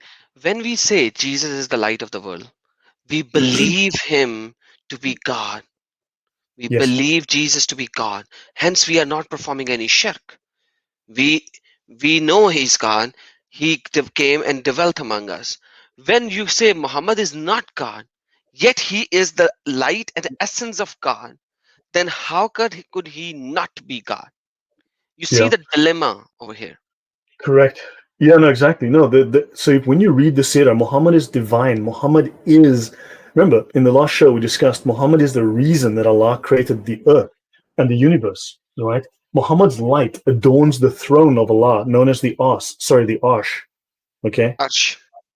Yeah, the Arsh. So Muhammad's light adorns the throne of Allah, okay? Muhammad's light shines and makes heaven bright. Muhammad's light shines in the world. The sun, the light of the sun is the light of Muhammad that brightens the world. Muhammad's light adorns all creation. Every room and every aspect of creation is adorned by the light of Muhammad. And the earth was made for Muhammad. So in the Quran, when it says that the world was made for me, a place of prayer, okay? There's a verse about along Hmm. those lines in the Quran. Hmm. What that means is the world was literally made for him.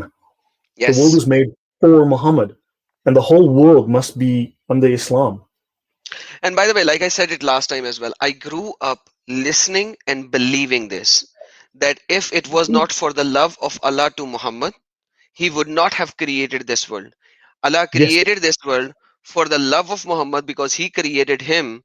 And before he put Muhammad into flesh and blood, he then created Adam because he wanted to give Muhammad a world to live in. And that is why he is the last prophet, because he came to fulfill everything and he came to finalize everything. And Allah loved him so much that he sent him in the last. And he did not keep him for a very long time here, because he just wanted to get back, bring him back to himself. For the time he was here, Allah was so lonely and he brought him back. So that's what it is. Yes. Now, so look, I've missed a number of questions that came in. I'm looking at the YouTube chat, but I've missed a number of questions. So if there are questions, please start asking them. Some people have mentioned that they're trying to make Mo a deity. Look, when you read the Sirah, the Gospels of Muhammad, he is a deity. He is deified. He is Jesus. You need to understand this. Muhammad is Jesus. Muhammad is literally a piece of Allah. Okay, he is. Allah took a piece out of himself and made Muhammad, and then he took pieces of Muhammad and made the prophets, and then he took pieces of Muhammad and made your souls. That's why you're a Muslim today, right? Everybody's a Muslim because you contain the light of Muhammad. Okay, now, interestingly, if you look at the word Phos, okay, if you go to if you go to the Strong's G5457, right, you go to the Strong's Concordance of the Bible, they speak of Phao, which is Phos, to shine or to make manifest, okay, especially by rays of light. So Phos is the light emitted by a lamp, a heavenly light such as surrounds angels when they appear on earth. Anything emitting light, a star, okay, and a lamp or a torch. Now remember, in the first episode, I spoke about how many of these Sirah talk of Muhammad as being a lamp, right? So Muhammad was placed on a lamp, or Muhammad is the lamp. So basically, they're taking these Christian concepts and they're applying it to Muhammad, but they're twisting them. They're also stealing a lot of Gnostic concepts. Now, that's a story for a different day. I've got actually a different presentation using in PowerPoint in a lot of detail talking about Muhammad stolen out of the Quranic stories stolen out of the Gnostic Gospels. Okay, the heretical Gnostic Gospels. Any comments from Brother, you, Adam? can I bring a verse of Quran on the light Sure. and the lamp? Because you are going to like this because of how things are running. It's a very appropriate verse over here. Check this out. So it's Quran chapter number 24, verse number 35. And it says, Allah is the, let me pick an easy translation. Sorry, let's go for Sahih International because that will be the easiest one. Sahih International. Allah is the light of the heavens and the earth. Now, that is the light of Allah, Nur of Allah. Now, Mm-hmm. look at how it explains. The example of this light is like a niche within which a lamp. The lamp is within the glass as if it were pearly white stars lit from the blessed olive tree, neither of the east nor of the west, whose oil would almost glow, even if untouched by the fire. Light upon light, Allah guides to His light, whom He wills, and Allah presents example to the people, and Allah is knowing of all. Even though it is a whole drama, but when you go to the exegesis of this verse, you get to see Muhammad deified through this verse as well. That this is the light, this is the lamp, and this is the light that our brother is talking about, where they bring up the light and they say the lamp and etc etc, and this is the light of Allah that Allah took. By the way, this light is so limited that it's in a lamp, FYI. Mm-hmm. Yes, brother. Yeah, so there's a couple of things I'll bring up. So interestingly, there's numerous Sharia manuals, right? Scriptural books, spiritual books in Islam, called the niche of lights, the lights of something, the something lights. There's constant reference to that. I want to show you also where they're stealing and plagiarizing some of these ideas. Let's look at the First Council of Nicaea, the Nicene Creed. Right now, remember the Nicene Creed was a refutation of heresies. It was an affirmation of Christian beliefs, right? Universal Christian beliefs, and a refutation of the heresies of the day, right? We believe in one God, the Father, the Almighty, right? God of God, light of light. Now, there's different versions of the Nicene Creed, worded slightly differently, but light of light, okay? Very God of God, begotten, not made. So understand, Muhammad is begotten, okay? He's the light of light. He is the very God, the very essence of God. He is consubstantial with the Father, of one with the Father, by whom all things were made, both in heaven and earth. So understand, in the Sirah, they are plagiarizing this, and Allah explicitly states, I am making the universe for you, Muhammad. Okay? His family will bring salvation. Muhammad came down to earth and was made incarnate. Okay? Muhammad suffered. Okay? So, okay, he didn't rise again, but he's going to come back. Suffer from Okay? insomnia? I don't know, dude. But he made people go blind because if they saw him naked, they'd go blind. You know that now. That's a good one, yes. So understand, they've plagiarized the Gnostic heretical gospels. They've plagiarized the Nicene Creed. They've plagiarized the Bible left and right. And I want to show you one other thing that I showed last week. I'm just going to change my screen sharing. Let me go back here. So just check if there are any questions, please, from the. Just check if there are any So questions from the guys, audience. whoever has a question, please tag me so that I could see the orange thingy and I will catch it up. So this is a one of the, so the major scholar in Islam after Muhammad himself is a man called Al-Ghazali. He is called the Hujjat al-Islam. He's the proof of Islam. This is the man that proved that Islam is true. Through his efforts, he was the one who reconciled all of these supposed contradictions in Islam, and he proved that Islam is true. Am I sharing? You guys are seeing my sharing Yes, screen? brother, you are sharing. You are sharing. Okay. So this is the Mishkat al-Anwar, the niche for lights, okay, by Al-Ghazali. Okay. And I want to show you something, which I've shown to people the previous show, but I want to show you now. Al-Ghazali was a Sufi, and the major scholars in Islam are not your Qadis, your Sheikhs. They're the Sufis. Okay, that's a long story. Check the last show, please, for that. I don't want to go through that again. But the major scholars in Islam, the prime scholars in Islam, are the Sufi. So there are those who stop short of complete illumination. Okay, and this is all confusing crap, but man, identified al-Mutta with Allah. Okay, and with his word of command, the Amr. Okay, and this contains much. So the all of these spiritual concepts of Islam contain much that is obscure and too difficult for most minds. That's why you have to be one of the scholars. And then Ghazali says that the perfect Illuminati perceived that Al-Mutta, the obeyed one, is not more than the highest other than absolute deity and is related to him as the sun to essential light. So first of all, the Muslims call the Sufi the Illuminati, the perfect Illuminati. And Muhammad is related to Allah like the sun to light. Understand? Muhammad, just wanted to show you guys that, just so you saw that. Oh man, And that is make of it great. what you will. Make of it what you will. But so By I'm the just way, going we to go have back. this question which is a little off topic, but why not? Sure.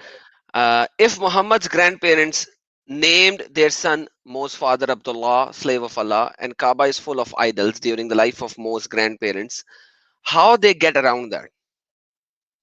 I did some research on that. Okay, so yeah, hold on. I need to ponder this. I did some research on this. I have notes somewhere on that. So Allah existed. Okay, the name Allah as a God. In fact, the name La. So Allah is the God, right? Which is generic. Mhm. It's a descriptor. It's not a name. Allah, the God, right? Yes. So like the spoon, the jacket, the toilet roll. Okay, but Muhammad didn't need toilet rolls because, as you know, fragrance, He- Oh yes. right? He wanted So it to be with him always. so in pagan Arabia, now I don't have the notes in front of me, and I'm not going to be able to find it in time. But in pagan Arabia, you had at least two sects that had gods called Allah. And then there's a few facts that I'm going to forget here because, man, I wasn't thinking about it. But there are at least two sects that had a god called Allah, and there's at least one god called La, L-A-H. Okay? Let me tell you, the Sabi'ins had the god Allah, and I have the Kinza Rabba of the Sabi'in, who Right. Muhammad called inside it. So they had Allah as well. Yes, brother. Yeah. So the name Allah is very common. And of course, in these cases, Allah had a wife and daughters, right? He had, of course, a lot. Allah and Al-Uzza. Correct. Okay. So he had daughters. He had a wife and daughters. And so there's more to it. I just cannot remember. And I don't want to speak about things that I can't show you the evidence for.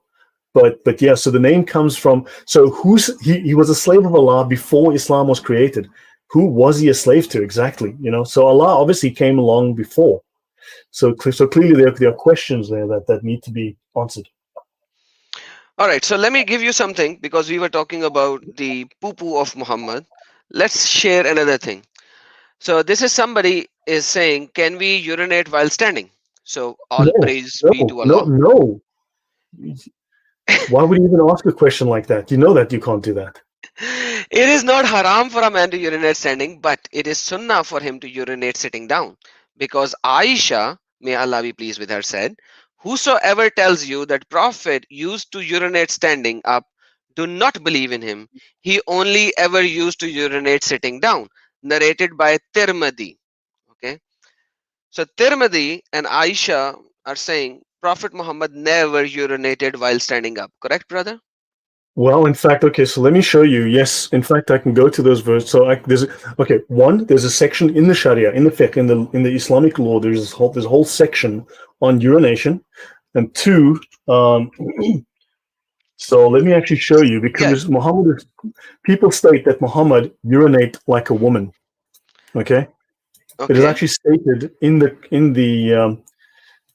So hold on, let me Yeah, actually. So yeah. hold on. Urinate If sitting I down. Yeah, share you my- got it. let me share my screen and I'll show you this. I'll show you a bunch of different references. So I will share. Am I sharing again? Yeah, you are sharing Yeah. again, and you are not sharing Okay, again hold on. now. So, by the way, No, while you find that, let me share something. I've got Here it. it says Got it here. that it is Okay. also classified. It is also classified as Sahih by Albani in Tirmidhi, and because this is more concealing and it reduces the risk of drops of urine splashing upon you.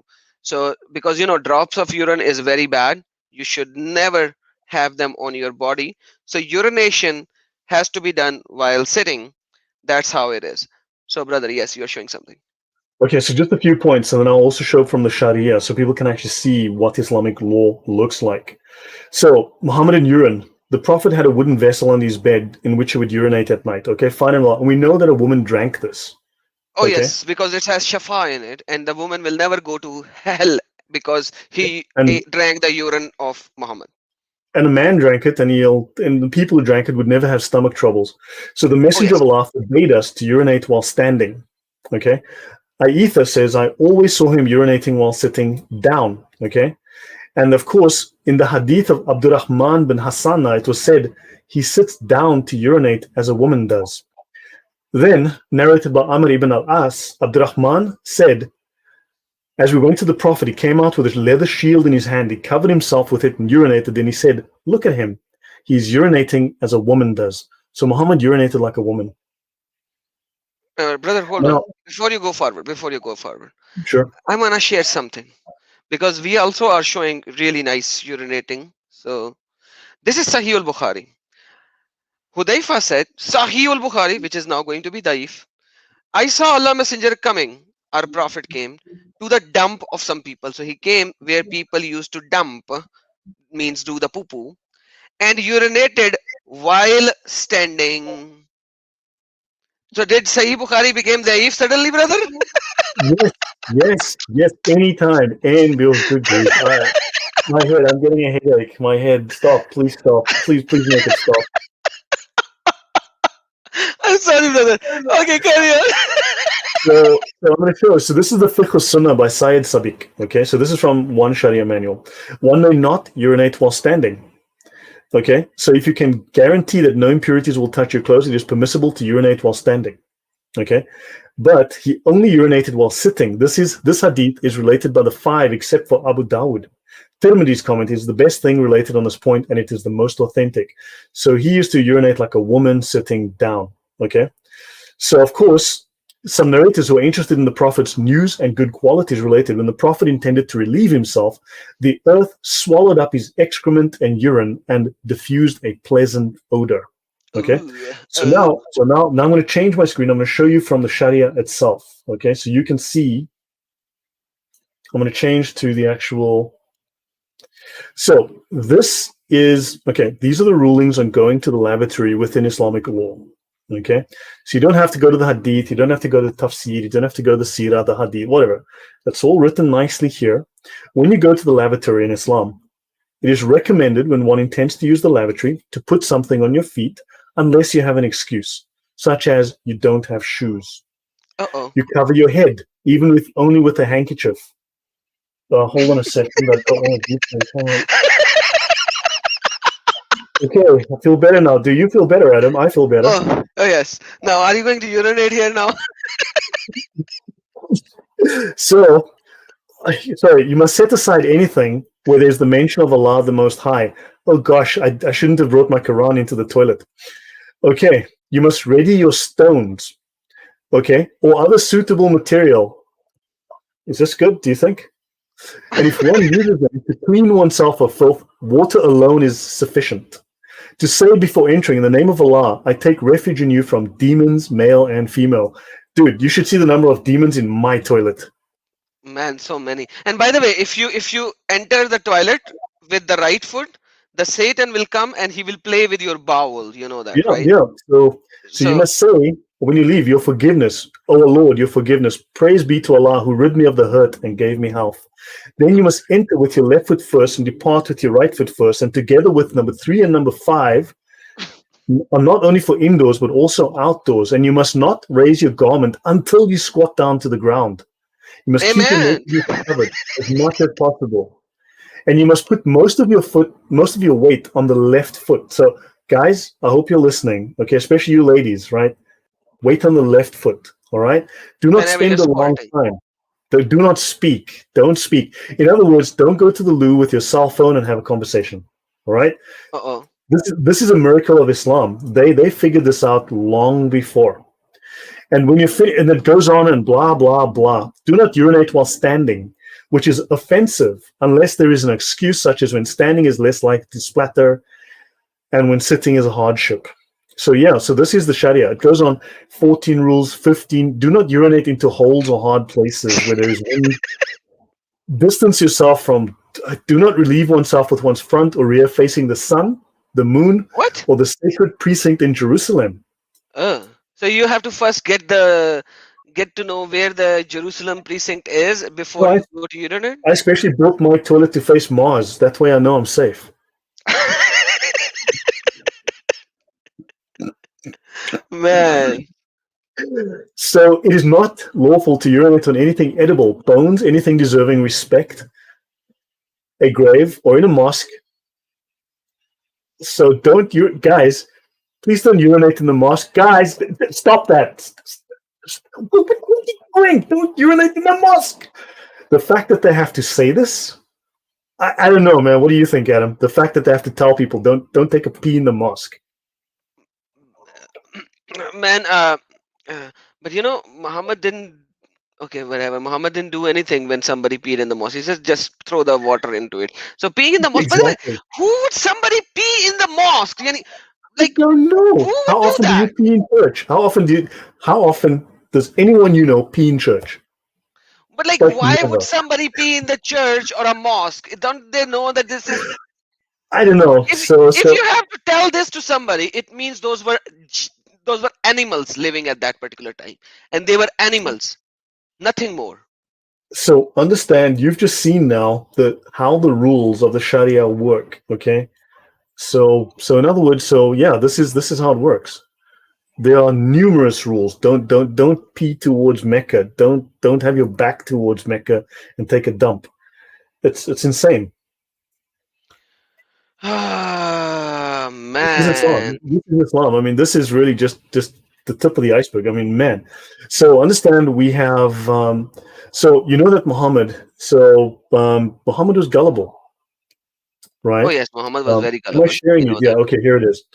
So this is again from the life of Muhammad, from Ibn Ishaq Ibn Hisham, right? The Sirat Rasulullah by Guillaume. This is page 243, section 357. Okay, page 243 up here, section 357 down here. Whoever wants to see Satan, let him take a look at Nabtal bin al-Harith. He was a sturdy black man with long flowing hair, inflamed eyes, and dark cheeks. He used to come and talk to the apostle and listen to him and then carry what he said to the hypocrites. It was he who said, Muhammad is all ears. If anyone tells him anything, he believes it. Okay, so Muhammad was gullible. Now, look, I have a different presentation which discusses more about this. The Quran has 3 verses that mention. You mentioned the mad poet, and there's a couple of others which says that Muhammad has stories and tales and fables of the ancient dictated to him morning and night, and he Yep. listens to them and he has them dictated to him. So yeah, he was gullible. So now I want to just mention some of the evidence for the satanic verses. Shall we go there? You have a comment? No, no, this is like I'm laughing and enjoying because at the same time, this is like, in Pakistan, when they make their houses, and in their houses, when they make toilets, they make sure that the toilet seat or the location of the toilet seat should be placed in such a way that it is not facing Makkah. Do you know that? Yeah. It's Yeah, you can't standard. poop in the direction of Mecca. I mean, but I thought you poop downwards myself. I normally don't poop horizontally, but maybe things are different in Pakistan. Yeah, the seat has to be made in such a way that it is nowhere directing towards the Makkah. Secondly, when you place your beds in your bedroom, when you place your beds, you have to make sure that the leg part, so when you sleep, your legs would not go towards the Makkah. So your placement of the beds are very important in Pakistan at least, and obviously in other Muslim countries as well, and the people who are coming out of the Muslim countries, that the placement of bed has to be in such a way that your legs could never face Makkah. That's So this crazy. is this is how zealous they are for all of these things. But Yeah, I mean, that's these are rules. These are just rules upon rules. It's like the Talmud in many ways because they stole a lot of these concepts from the Jewish Talmud. But in many cases, they've inverted these rules. They've actually flipped them upside down. And it's actually very sad when you read some of them. You can see where they took, like, when we saw the ruling on lying, and there's lots of people who misunderstand or don't know the Talmud, which I do fairly well. I've read quite a lot of it. Um, for instance, to circumvent people trying to oppose Islam, you must lie. It's obligatory, as we saw. Whereas in the Talmud, they say it is illegal. Okay, it is blasphemy. It desecrates the name of God for a Jew to try to circumvent a Gentile by lying. So it actually states that it is blasphemy. It is the desecration of the name of God to lie to circumvent a Gentile. The Jew must tell the truth. And this is what's in the Talmud. People will claim otherwise. They'll make the claim, they'll half quote or misquote what's actually in the Talmud. So Islam has inverted a lot of these Talmudic rulings. so you are telling me even Talmud, which is the one of the most bad book about Jesus and all, even Talmud is negating it, that this is I wrong, can this is show bad. you things in the Talmud. A lot of the claims about Jesus. Now, look, there's some truth, but I would say it's 80% false. Most of those claims, because just to not to go off topic, but the Talmud. Look, this is not to claim that rabbinic Jews are not maybe mistaken, are not misled, are not. This is not to claim that the Talmud is holy, but there's certainly value in the Talmud. You need to read it, you need to understand it. But people have lied about it for so long. But on that point. the there's very little reference to Jesus in the Talmud. It's extremely little reference. I mean, I can actually bring up the notes. I won't do so now, but at a different time, I can actually bring up the notes, show people, right? But one of the stories, for instance, about Jesus in the Talmud that people quote about Jesus going to Egypt, Jesus coming back as a witch, as a warlock, or whatever, as a sorcerer. This is written 200 years before the birth of Jesus. Okay, it's Hmm. talking about a different person called Jesus because the name was a common name. So people are saying, look what the Jews believe about Jesus. This is a story about a man who just happened to have the same name of Yeshua, 200 years before Jesus was born. They were not talking about him. This is an old myth that goes way back. And if you look at different versions of the Talmud, many of them have no reference to Jesus, and some do. And in some of them, we know that be it Catholics or be it other religious people, they inserted. There's evidence that they inserted some of these deliberately to smear the Jews so they could attack the Jews and steal their property. So there's a lot to be said there. And in fact, they speak of Jesus being in hell. Judaism doesn't have a concept of hell. So there's lots of issues, but that's a story for a different time. I'd have to go through the notes, and we're not here to discuss that particular problem. All right. So Exactly. yeah, So now we have a question on the topic, Adam. All these rules make us slaves of rules. Jesus came to release all tippies, tips type, of type, slavery, type. types of slavery. including slavery from rules. God bless you all. Great job. So this is not a question, sorry, but that's thank you so very much for appreciating the live stream. And this was all Lloyd. Lloyd is doing a great research and he is giving us a lot of information. And by the way, brother Lloyd, I'm gonna move you back. That you told us earlier in the stream that Muhammad's father has a light, Yeah, yeah. There's there from one of yes. and his that light was given to Muhammad's mother. It left Muhammad's father. Yeah, should I find it? Because I wanted to end on the. So what my plan was to end on Muhammad being Baphomet. Awesome. Okay. Okay. Stop, stop, End stop. on Don't do that yet. Let's fix that part because I wanted to this. show something, but you moved in very fast on that point. So So what, you want me to go to Muhammad's father yeah, being the yeah, Lord? yeah. Yeah. So let me see. I can't remember the name of the scholar now. By the way, guys, while Lloyd finds it, Lloyd's channel is in the description of this video. Please subscribe to Lloyd's channel. He is doing an awesome job. He is digging into deep into the Islamic literature and he's showing these things which even I would say 50 to 60% of Muslimin do not know. So Lloyd is doing Yeah. an awesome job. Carolina just sent Lloyd's channel and his PayPal and everything. Oh. So You know please something I should subscribe also to his talk channel. about is Muhammad and Semen and Aisha and Semen. There's like a couple of dozen of these hadith. That's disgusting. Oh man. Okay, let's not bring the semen yet. Let's bring this and then we'll go to the satanic verses. The material is also in the description. There is a link. Click on it and you will go to OneDrive of Brother Lloyd and he has shared all of this for every one of you to use it and show to the people. So Brother Lloyd's material is already in the description, guys.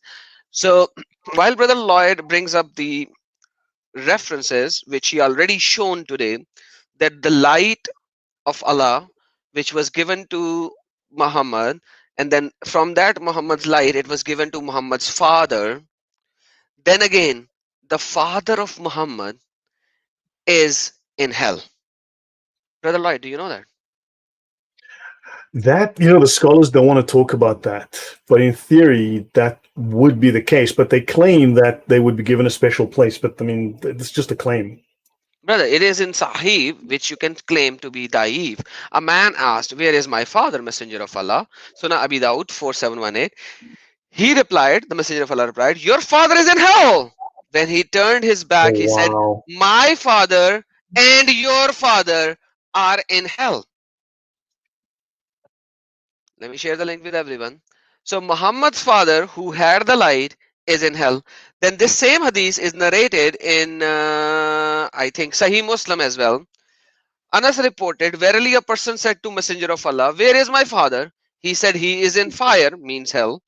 When he turned away, the Holy Prophet called him and said, 'Verily, my father and your father are in fire,' means Nare Jahannam, means the hell."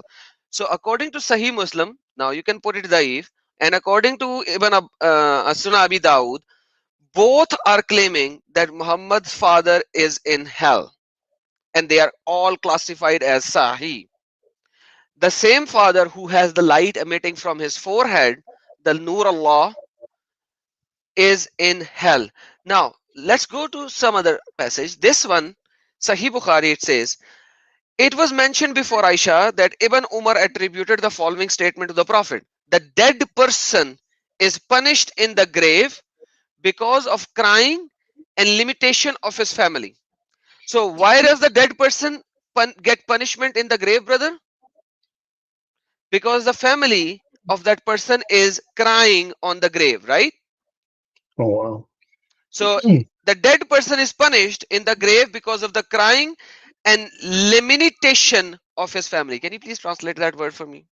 Lamentation, the crying, the sadness, the crying of his family. Yeah, the lamentation, the wailing and lamentation, the sadness, the regret of the family. Perfect, perfect. On that, Aisha said, "By Allah Messenger, the dead person is punished for his crimes and sins, while his family crying over them." He added, and this is similar to the statement of Allah, and etc., etc., etc., etc., and etc. So, Allah Messenger, when he stood by the edge of the well, well, which contained the etc. etc. Forget the rest of the part. Now we see Muhammad said that if you go and cry and do the crying at the grave, what is going to happen? What is going to happen? The Sorry, I dead missed it. person will get punished in the grave, correct? Right. Yeah. Okay, now let's check this out. Allah apostle visited the grave of his mother and he wept and moved other around to the tears because of his weeping and crying and Great. limitation, and said, I sought permission from my Lord to beg forgiveness for her, but it was not granted to me. And I sought permission to visit her grave, and I was granted the permission to visit her grave, not of crying, not of lamentation, not of weeping, not of tearing, brother. So if you He punished weep, his mother. thank you. So Momo wanted to punish his mother, who when gave birth to Momo had a light which went 1600 kilometers away, and Momo punished her mother in the grave by Allah's punishment. Man, that is why I told you to bring me the hadiths that you showed earlier about the light transmitting from the father to the mother. But you know, Okay, well, I've got it here. I have it so you can see. There's someone who's mentioned they can't find my channel. I'm just dropping it in the chat. oh So, please. so yeah, if you just send back the share, I'll show you this. We'll just have a look at it again. I must tell you, I've probably got enough material here for a third episode with a lot of material people I've never heard before. But yeah. So the light. Do you want to? Can you change the share, or should I No, you are share not my sharing, screen? brother. You are not sharing. So share and I will switch. Okay, So yeah. sure.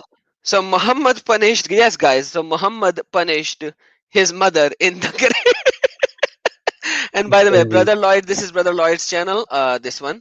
And please subscribe to his channel. By the way, his channel is not hard to find. You just have to spell Name. LLOYD, and then you will find it very easily. That's my name. Yeah. So the light of the Prophet, may Allah's blessings and police be upon him, manifested itself in his parents before and during his birth. So his prophethood was seen within his parents. So the light of Muhammad was seen in his parents before he was born. Muhammad's biographers have recorded that his fathers, and this is coming from Masood.co.uk, Islam, the NuriMuhammadi.htm, by Dr. Mustafa Badawi, with a list of references. Okay, so check out this link here. Again, this link to this presentation with much more material is in the description. Okay, there's a ton here. So I didn't write this. I'm just telling you what they're saying. This guy's a doctor of Islam. Okay, PhD PhD. or whatever. PhD, exactly. Okay, PhD is in Islam. It's short for piled high and deep. Oh, wow. Oh my goodness. That is awesome. Goodness gracious. So, say it again, man. It was so awesome. Piled high and deep. So So yeah, okay. So his biographers have recorded that his father's forehead shone with a light that a certain woman from Quraysh noticed. She knew the typos are theirs. Okay, I just copied this. She knew that the appearance of the prophet of the end of times was imminent. His mother knew, and she felt that Abdallah's forehead signaled his being the father. She offered herself to him, but he refused. Soon Abdallah married Amina, and once she became pregnant with the prophet, the light vanished from his forehead. He met the same woman again, and noticing she no longer wanted him, asked her why. Now, isn't that weird? He's married to her, and he met the same woman again and noticed she no longer wanted him and asked her why. Was this a different woman? I have Oh, no idea. a certain woman. Oh, a certain woman. So a different woman. So he met Probably. the same woman again, and noticing that she no longer wanted him, asked her why. She replied that he no longer carried that light on his forehead. As By for the the way, lady Amina, yeah, the horses, the studs, you know. So yeah. Muhammad's father was a stud horse. They would. I have done a live stream on that. So a woman will come to him and say, "Come sleep with me for the night. I'm not getting a baby. Probably from you, I will get the baby." So No he way. was acting as a stud as well, and I did a whole live stream on that. So You yeah. know, people should look up. There's an article which has since been removed, but you can find someone who backed it up on a site called Brother Pete. He made a copy of it called called occulthood, or the practice of the occult in the family of Muhammad. Okay, or Hmm. which talks about how Muhammad's family was all involved in the occult, in the various pagan priesthoods. That Khadija was very, very probably a priestess in one of the occult. Um, she was a high priestess in one of the occult groups. That, so it's just, you just got to read through Ibn Abi Talib, his grandfather, his uncle. You just got to read all this stuff, and it's like they're all connected to the occult in some way. Wow, So yeah, that's for Lady. we So gotta do that's for that Lady. cult sip soon. Sorry, brother. Yes. Yep. So yeah, I'm busy working on that as well. There's a lot I'm researching. It's just, so Lady Amina, when she became pregnant, she saw a dream vision that a light came out of her that lit the land as far as Syria.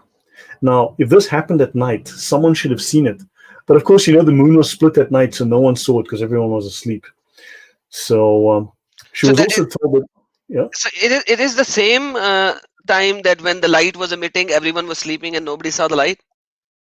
uh, Okay, all right. Now I understand. Now I understand. Okay. yeah, it's obvious, right? I mean, it's like, so she was also told in her dream that she was pregnant with the master of this nation, and the sign of that would be that when she gave birth to him, she would see a light coming out with him that would shine over Basra in Syria.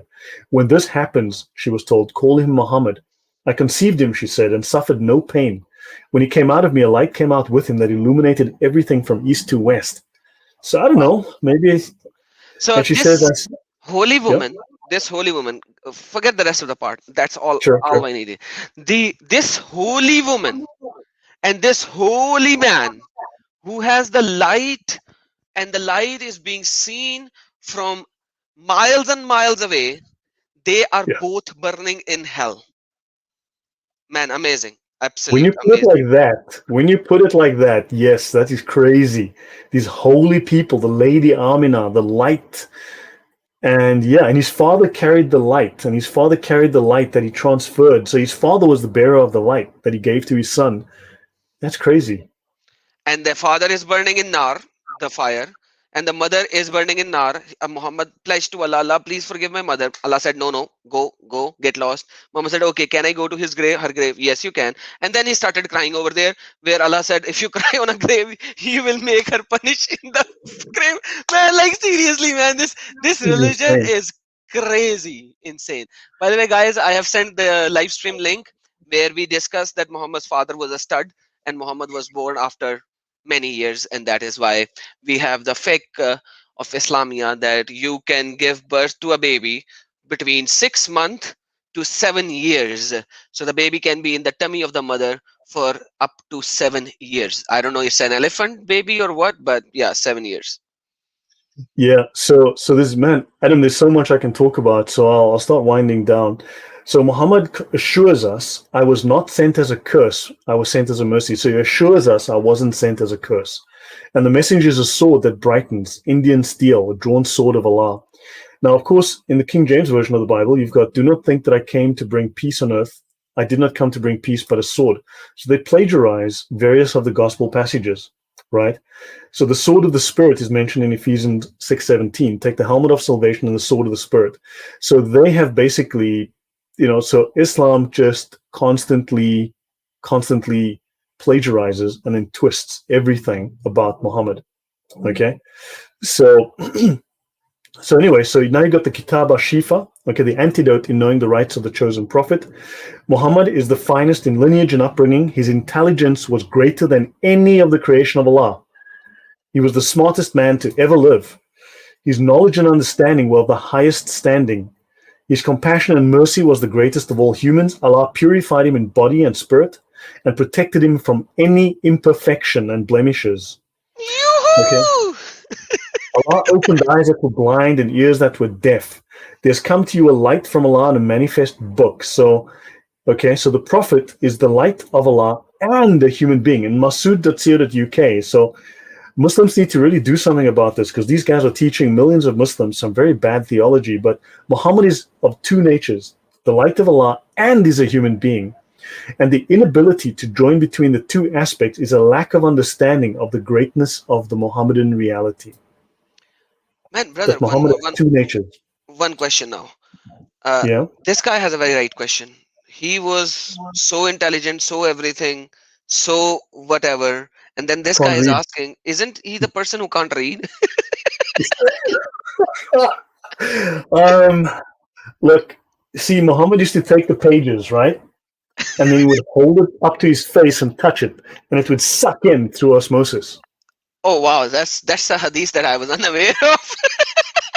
No, no, that's Sahi. Muhammad would just hold it up to his face, and knowledge would just come in through his skin. So he didn't have to read. I mean, duh. Seriously, man, these Muslims have to make up their minds, okay? So Muhammad, again, so let's go back. He was the first creation which came into being, was our holy prophet. He was the first thing ever made. Here are some proofs that our holy prophet was not only a human, but he was also a light. So Muhammad had two natures. Ibn Who, Abbas, the who cousin of the has two holy natures? prophet, I know Muhammad. of only one who had two natures. This Muhammad is somehow taking something from there as well, as in two nature. No, no, no. Muhammad is the original. He's the OG two natures guy. Okay. So I, so Ibn Abbas says that the similitude of the nur, the light of Allah, is the light of the holy prophet. Okay, and he was in the backs of ancestors. So Muhammad was a light. He was a divine light. He had his divine nature before he was born. Okay, and this is Ibn Abbas, his cousin. Okay, and undoubtedly, Allah Almighty created the light of the Prophet Muhammad before everything. And you can find a whole bunch of references. This is from the IslamicAcademy.org in Shiloh Road, Plano, in Texas. So these guys know what they're talking about. They've got a bunch of references here. Again, my notes are in the description. Go and read it yourself. So again, you've got all of this. Okay. Um, so yeah. So shall I go on and just cover some random things I before we end I it? think I think it's pretty long. I want to talk about the satanic in a separate live stream because once again it's a full-fledged topic in itself. Okay. But I want to bring up this comment. Carolina, sister, really love you as a sister. You are a very dear sister of mine. But how dare you compare me with Momo? Sister, like seriously, this seems like a compliment, but seriously, it's not a compliment. How can you compare me with Momo? Like seriously, sister, I love you, but this is not acceptable. Do not ever compare me with Momo, okay? Never. It's like comparing a pile of dump with a Ferrari, okay? So you can't do that, sister, at all. Never, okay? FYI. All right. So now we can bring up some questions if you guys have some Yeah. questions from now, I'll stop and then here we will and do, yeah, we'll do part three because that picture that our brother Lloyd showed, I wanna show you some more stuff related to that before he shows that, and it will take like an hour probably on just that, and we are already 2 hours 15 minutes into the discussion, and I know brother Lloyd is very sleepy right now. The poor guy it's is. quarter past midnight. It's like 18 after midnight here. So Oh my, I can understand that. So guys, any question before we close live stream and let brother Light go to sleep because he has a big day tomorrow again. So this is the yeah, time, brother Light. yeah. Maybe I'll ask you questions. I hope that was interesting to learn things about Muhammad that you didn't know. I think a lot of Muslimi knows some of these things because they are very common in Muslim countries, not in the Western countries, but in the Muslim countries at least. The whole situation is that they do not speak it out in front of non-Muslims. That is where you have the issue. They hide it from us, and if you state these things, they will do what? They will say, okay, they will say you are a liar. Where can I find the article? Brother, so many times I said, go to the description of this video and scroll to the end, and it says Brother Lloyd link for his research stuff free to download, and Brother Lloyd's channel. Please go to the description of the video and you will find it, brother. Yeah. Also, Nathaniel asked me for the article on occultism in the family of Muhammad. I've just pasted the link in the chat. I'm just going to do it again. So that's the topic of occultism in the family of Muhammad. So just check in the chat. You can Yeah, read we it. will do that. I'm sharing, I'm showing it on the screen as well, and we will do a full topic on that very soon. Now last prophet is saying, please can we get the source of Muhammad being born 4 years after his father? I already shared it Carolina shared the Islam QA articles. You have to scroll up. I have already shared a video on it. Plus, Carolina has shared two Islam Q&A articles on it already in the live chat. Guys, like you guys are not check. And I when Carolina shared those articles, I had showed them on the screen as well. There you go. This is one, and there you go. This is two, and they both are already in the live chat. This is the second one. So guys, it's already there, and she is sharing it again. So guys, everything that we are stating nothing without the evidence, and the evidence that the Muslims scholars are giving. And here is the article, the video that I did, it's also there, which explains all of these things, and etc etc. So nothing that we say over here is without the sources. Everything is with the sources, guys. And brother Lloyd just shared another one. What is this, brother Lloyd? Just my Microsoft OneNote database. If you click the link, it should just show up. You don't have to log in. You shouldn't need an account that's open without any login. It should just open in the browser. And the first tab is Muhammad, the seal of the prophets. I've got a bunch of other tabs as well, some other data which might be useful, but the very first one that you'll see on the left-hand side will be this one. And so you can download it. It's a Microsoft OneNote database. It's way too big. I mean, I can make it as a PDF, but it's going to be a very big, very long PDF because it's like Oh, they technically can it's make a PDF out of it by themselves. That's not a probably problem. hundreds of pages. It's meant to be viewed on your phone, on your laptop, your tablet. It's OneNote. OneNote is an app, and it also runs in the browser. It's just too big Exactly. for PowerPoint. So guys, every link, every extract that is shown here has a link there where you can click on the link and go to the original source and verify and validate. So nothing over here is said without the authentic source which are present behind it. Even though the source which says the unverified, fabricated, what the famous unverified, what was the name? Famous but unauthenticated stories from the Sirah of Muhammad. It's so Yeah. funny. So there are things that are famous and unverified, which which were hardly mentioned here, but there are a few things which are there, and it's also there whether you want to like it or not. But it's written by Muslimin. They are claiming it. They are unverified, but they are famous, so we are going to like it because they are famous. So we are accepting it. But once again, that's the reality of the situation, guys. Yeah, I mean, Muslims have to deal with this. This is their own. This is their own major scholars. Either their scholars are lying and in hell, or they believe this stuff and it's true, or they all contradict each other. So who's right? And I mean, they have to make up. Their theology is a mess. It's a complete and total mess. Now, there's a logic to it, but it's also completely crazy. Oh Uh, yes. yeah, the one notes are yours, guys. It's public. I made it public. It's yours. Do what you feel like. It's all my notes are public. I give it away. Yes, so we give it away so that you guys could talk to the Muslimin and bring them to the saving knowledge of Christ.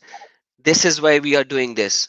If we want to just come up and state things, it does not matter unless you use these documents, use these arguments, and speak with these Muslimin and bring them to the saving knowledge of Christ. That's the real purpose. And you can see currently, even now, my channel, they have multiple Muslimin. But when it comes to these kind of topics, when we bring up these things, they run away. They don't even message here. They run away because they know they do not have any saving location. They just cannot do anything. They know they have a problem, and they know the problem is so big they cannot run away from it. And that's the reality. What they can do is after we finish, they will send text in the description. That's what they will do. And brother Lloyd is laughing about it because he has faced the same thing. No, it's strong tower says I didn't know that poop could be this funny.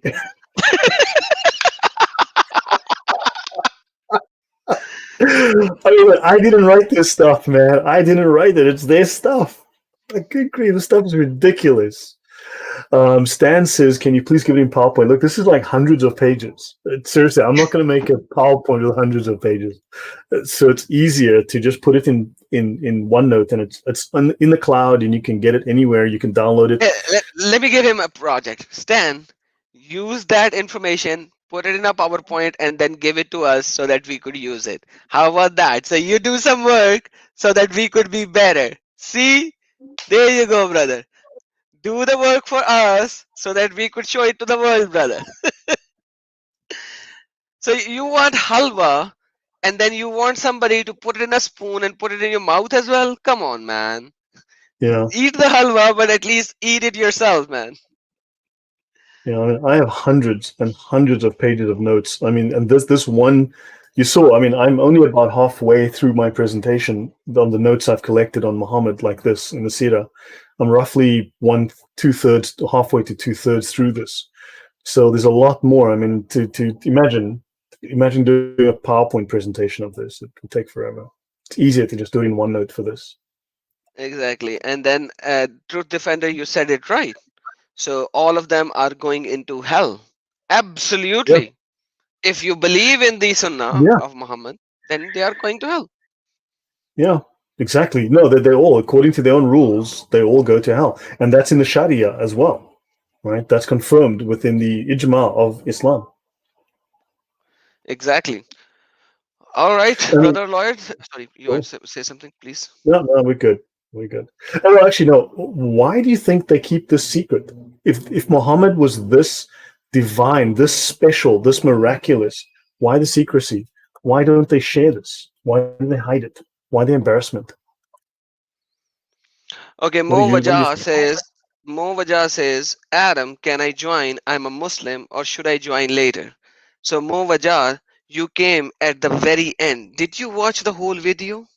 If you have not watched the whole video, if I bring you up now, you will want us to repeat whatever we said. So have you watched the video that we just did? If you did, I will bring you up right now. If you have not, watch the video and then tell me in description when do you want to come up and refute something, and we will go live specially for you. So tell me, have you watched the video? Yes or no?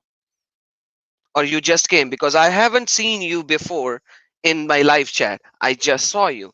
So once again, have you watched the video? Let's see. If he has watched the video, then I can bring him up right now.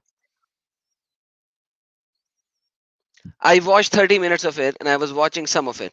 So, do you have an objection in something that I have said? We have said, me and Lloyd have said. I mean, does he have a specific objection? Does he have something specific he wants to comment on?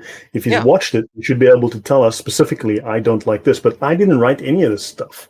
yeah, These are no, Islamic sources from major scholars, modern and ancient. yeah. So we will talk with him. So yes, what do you have the objection of? Give me a specific objection or specific And problem you have. and if it is an objection where you need a counter argument, we'll bring you up right now. And besides, he doesn't have a problem with us. He has a problem with his own scholars. He has a Yeah, problem yeah, with Aisha. He has a problem with Ibn Kathir because one of them's lying. exactly. So he has a problem. Great. All right. So understand, Islam wants you to focus on the Quran. The Quran, look, you need to understand the perspective here, but the Quran is the lowest level of knowledge in Islam. It is the lowest level.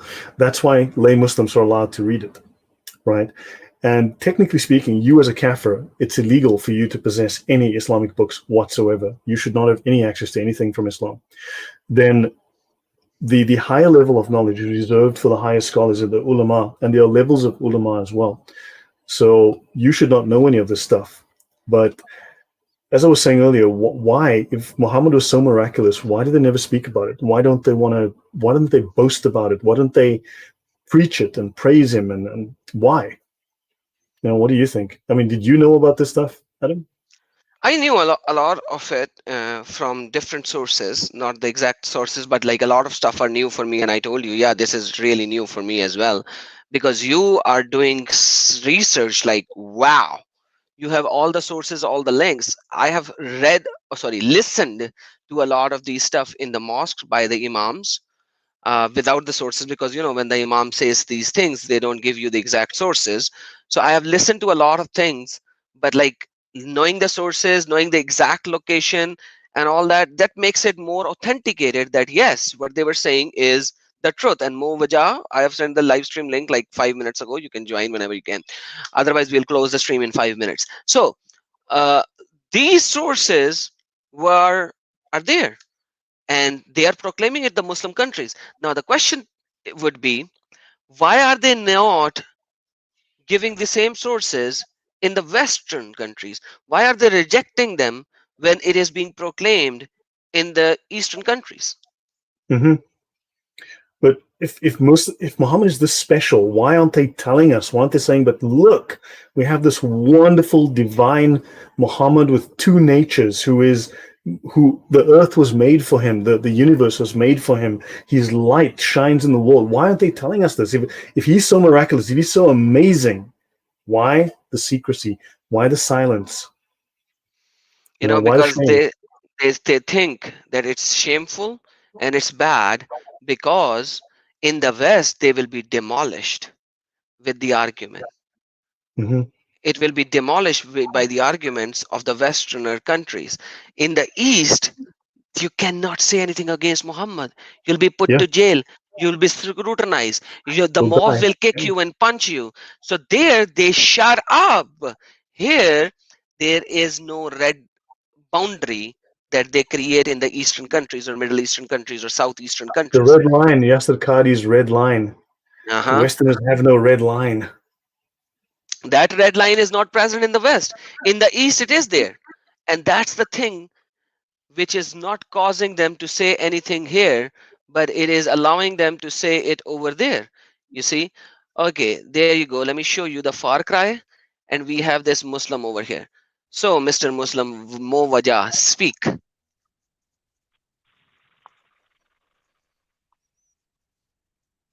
See, so this is so that is why I put this screen on top before bringing him up, and I can see what he just did.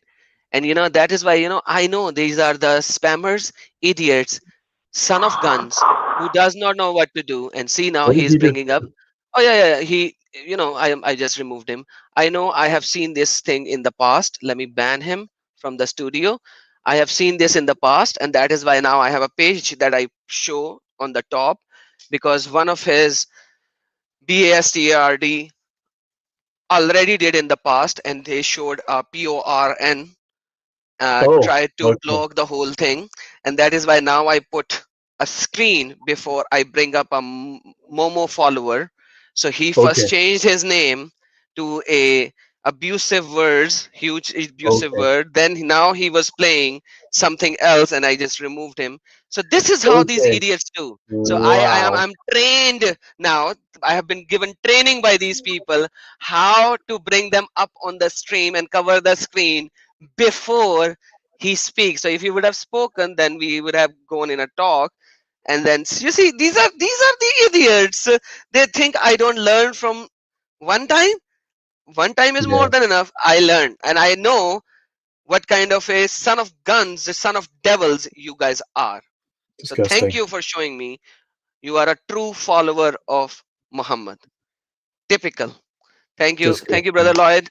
Thank you, and sorry that I kept you a little longer, because we just exposed one more follower of Muhammad, who is a true follower of Muhammad in real essence. Yeah. Yeah, so Thank thank you. you for having me back on. I appreciate it, and I hope everyone learned something and something you can use in your debates. You can use in your apologetics and polemics. Amen. And Thank you. And you have a lot of thanks from the followers, guys. The best thank is that you use it and you showed the people that they are in hell, they are in darkness. That would be the best thanks. So thank you all. Brother Lloyd, any last words before we close? no, look, thank you again, guys. Please use this information, read it, use it. These are questions Muslims can't answer. That they need to accept. They need to deal with this. You know, you need to ask them. So if this is false, why is this being taught to millions of Muslims, and why are you doing nothing about it? They're hypocrites then. So understand, but this is genuine Islam. This is real Islam. Unless they're going to condemn Aisha as a liar or the scholars as a liar, because she condemns the scholars as liars, the scholars condemns her as a liar. Islam's a mess. And if they want to criticize Christianity, then you show them this and go like, okay, now how about your stuff? Exactly. And thank you so very much for watching, because without lies, Islam dies. And we say in the end, Yeshua Akbarul Azim. God bless you all. Take care. Brother Lloyd is still learning how to say these.